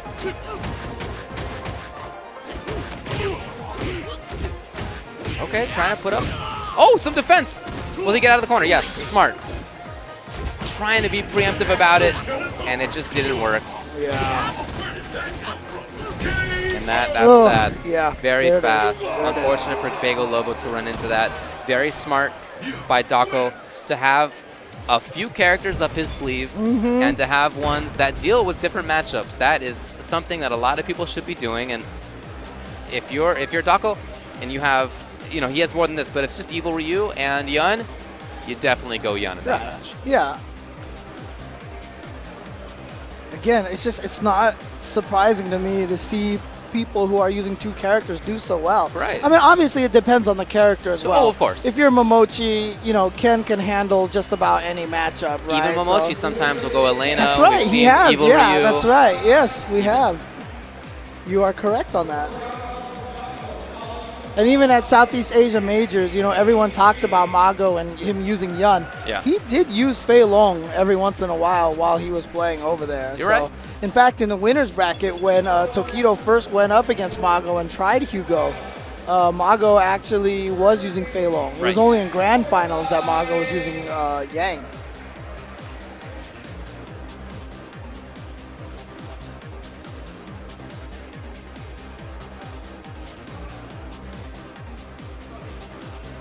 I've always thought of Yang as a potential counterpick to Akuma.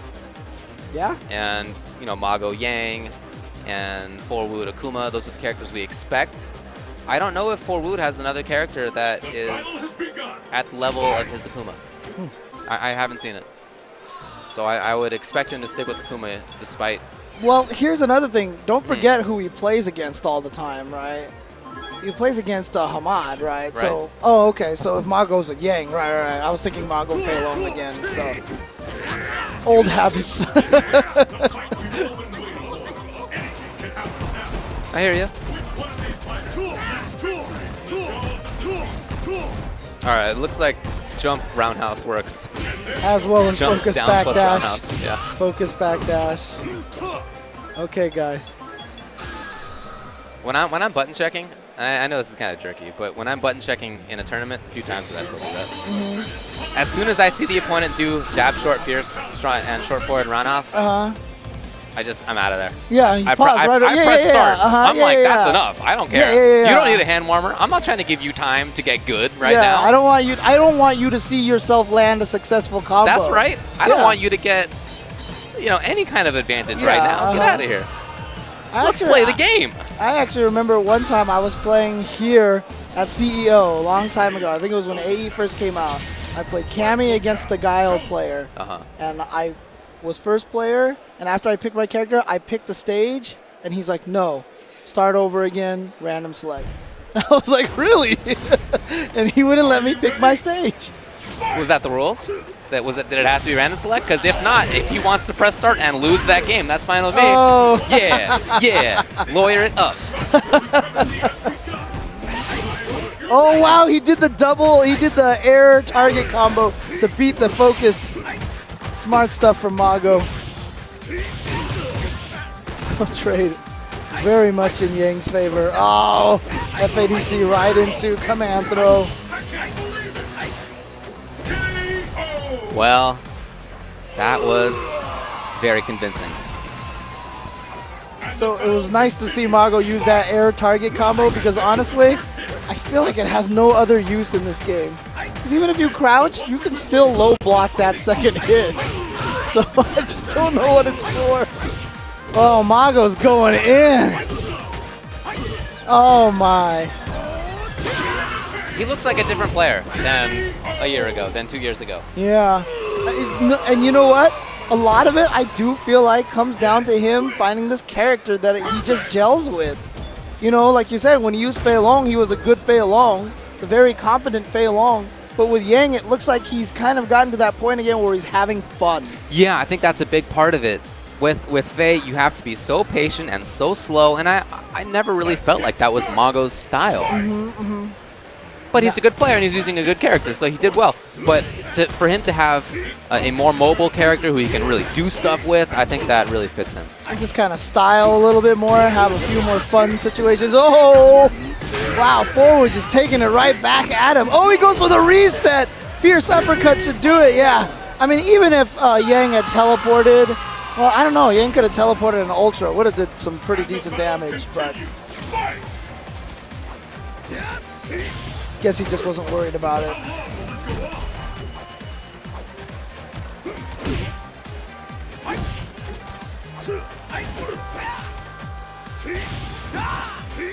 Forwood really trying to stay away from those attack ranges. Yep. Nice, going low. And we definitely see that as a very common tool for Forwood is the empty jump low. Yeah. It's definitely something that he uses as Akuma a lot more than others. But it's smart because otherwise, Akuma doesn't really have great damage off of, just landing overhead stuff. So if he just gets you, oh wait, no, Mago's gonna get this combo, and that should be enough to finish him. Yep. Match point, Mago.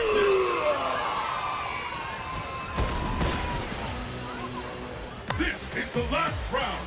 Fight!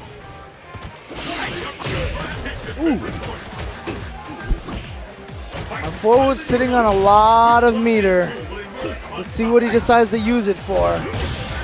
Ooh. Oh no. Oh, nice focus backdash. Escaping that. Forwood not expecting it. Oh, nice punish. I guess at certain ranges that Rekka will punish. Oh, came in. Huh, I'm surprised to see Mago get hit there. And now Forwood with a big life lead, but that can melt. Okay, Dragon Punch. What can Mago do? Can Mago chase down? Defense by Forwood. Yeah, not scared of the command grab, just blocking. Very impressive. Wow! I thought he got over him, but he didn't quite make it. Now he's looking for command grab. No, he's still just blocking. Oh! Wow. And he found the seam. That is some great defense right there from Forwood. He played it so patient. Mago basically kind of bet it, thinking, you know what, you're going to be so scared of command throw because that's what everybody will do. Right. That I'm not going to do that. I'm going to try to frame trap you. And Forwood had the read, and he blocked. And he came out on top of that. Unfortunately, just gets hit by a crumple here, taken to the corner. Oh, you see Mago immediately go for a regular throw because he saw Forwood, how well he was blocking last time. Right. Oh, nice dash up, crouching short. Cool. Oh, no uppercut from Forwood, and he's going to be close to stun. Oh, that's it. Oh, he's going to be dizzy. He's going to be dead before he gets dizzy. Pick up the pace. Fight!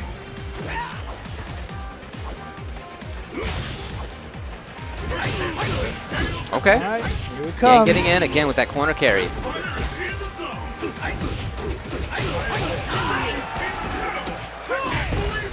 And Mago's looking like he's going to make short work of this right now. Love the mix-up. Oh, Yes. there it was. Forwood blocked so much last time. I think Mago kind of got the read at that point in time. Got a couple of command throws in those last few rounds. So That's right. Really good play by Mago. He's looking as solid this weekend as he did last weekend when he won the whole thing. I'm really happy for him that he's found a character in Yang who he likes and who he fits with and who he can use at this very high level of play. I think that's awesome. yeah, that is definitely very cool. So I believe that is the last match of the pools for today. We will be going to semifinals right after this. But before we do that, we're actually going to throw it to an interview with Mike Ross. Yeah, it looks like he's going to have an interview with one of the people who did really well at the end of pools there. I see Forwood, Defeat Lee, Hamad, Infiltration are all standing. That's right, over lots there of people right who now. we can pick, but you know what? He's going to go with Forwood. Let's toss it over to Mike Ross. Yo, step forward a little. What's going on, everybody? I'm here with a deal right now. I'm sorry for that match that we just had to see. It wasn't what we were hoping to see. Tell me a little bit about what was going on through your mind in that match. Well, Yang is not really a popular character here, so it's a little hard to just learn the matchup properly. And then it's Mago, and he beats Taquito, so he has so much experience in the match. So I was actually even surprised I even took a match off him. So I was like, okay, well, let's see what he changes up to in the last round. And then he started command grabbing more. I was just about to ask, what was it about his playstyle that you think gave you so much trouble as opposed to other Yangs you've possibly played in the United States?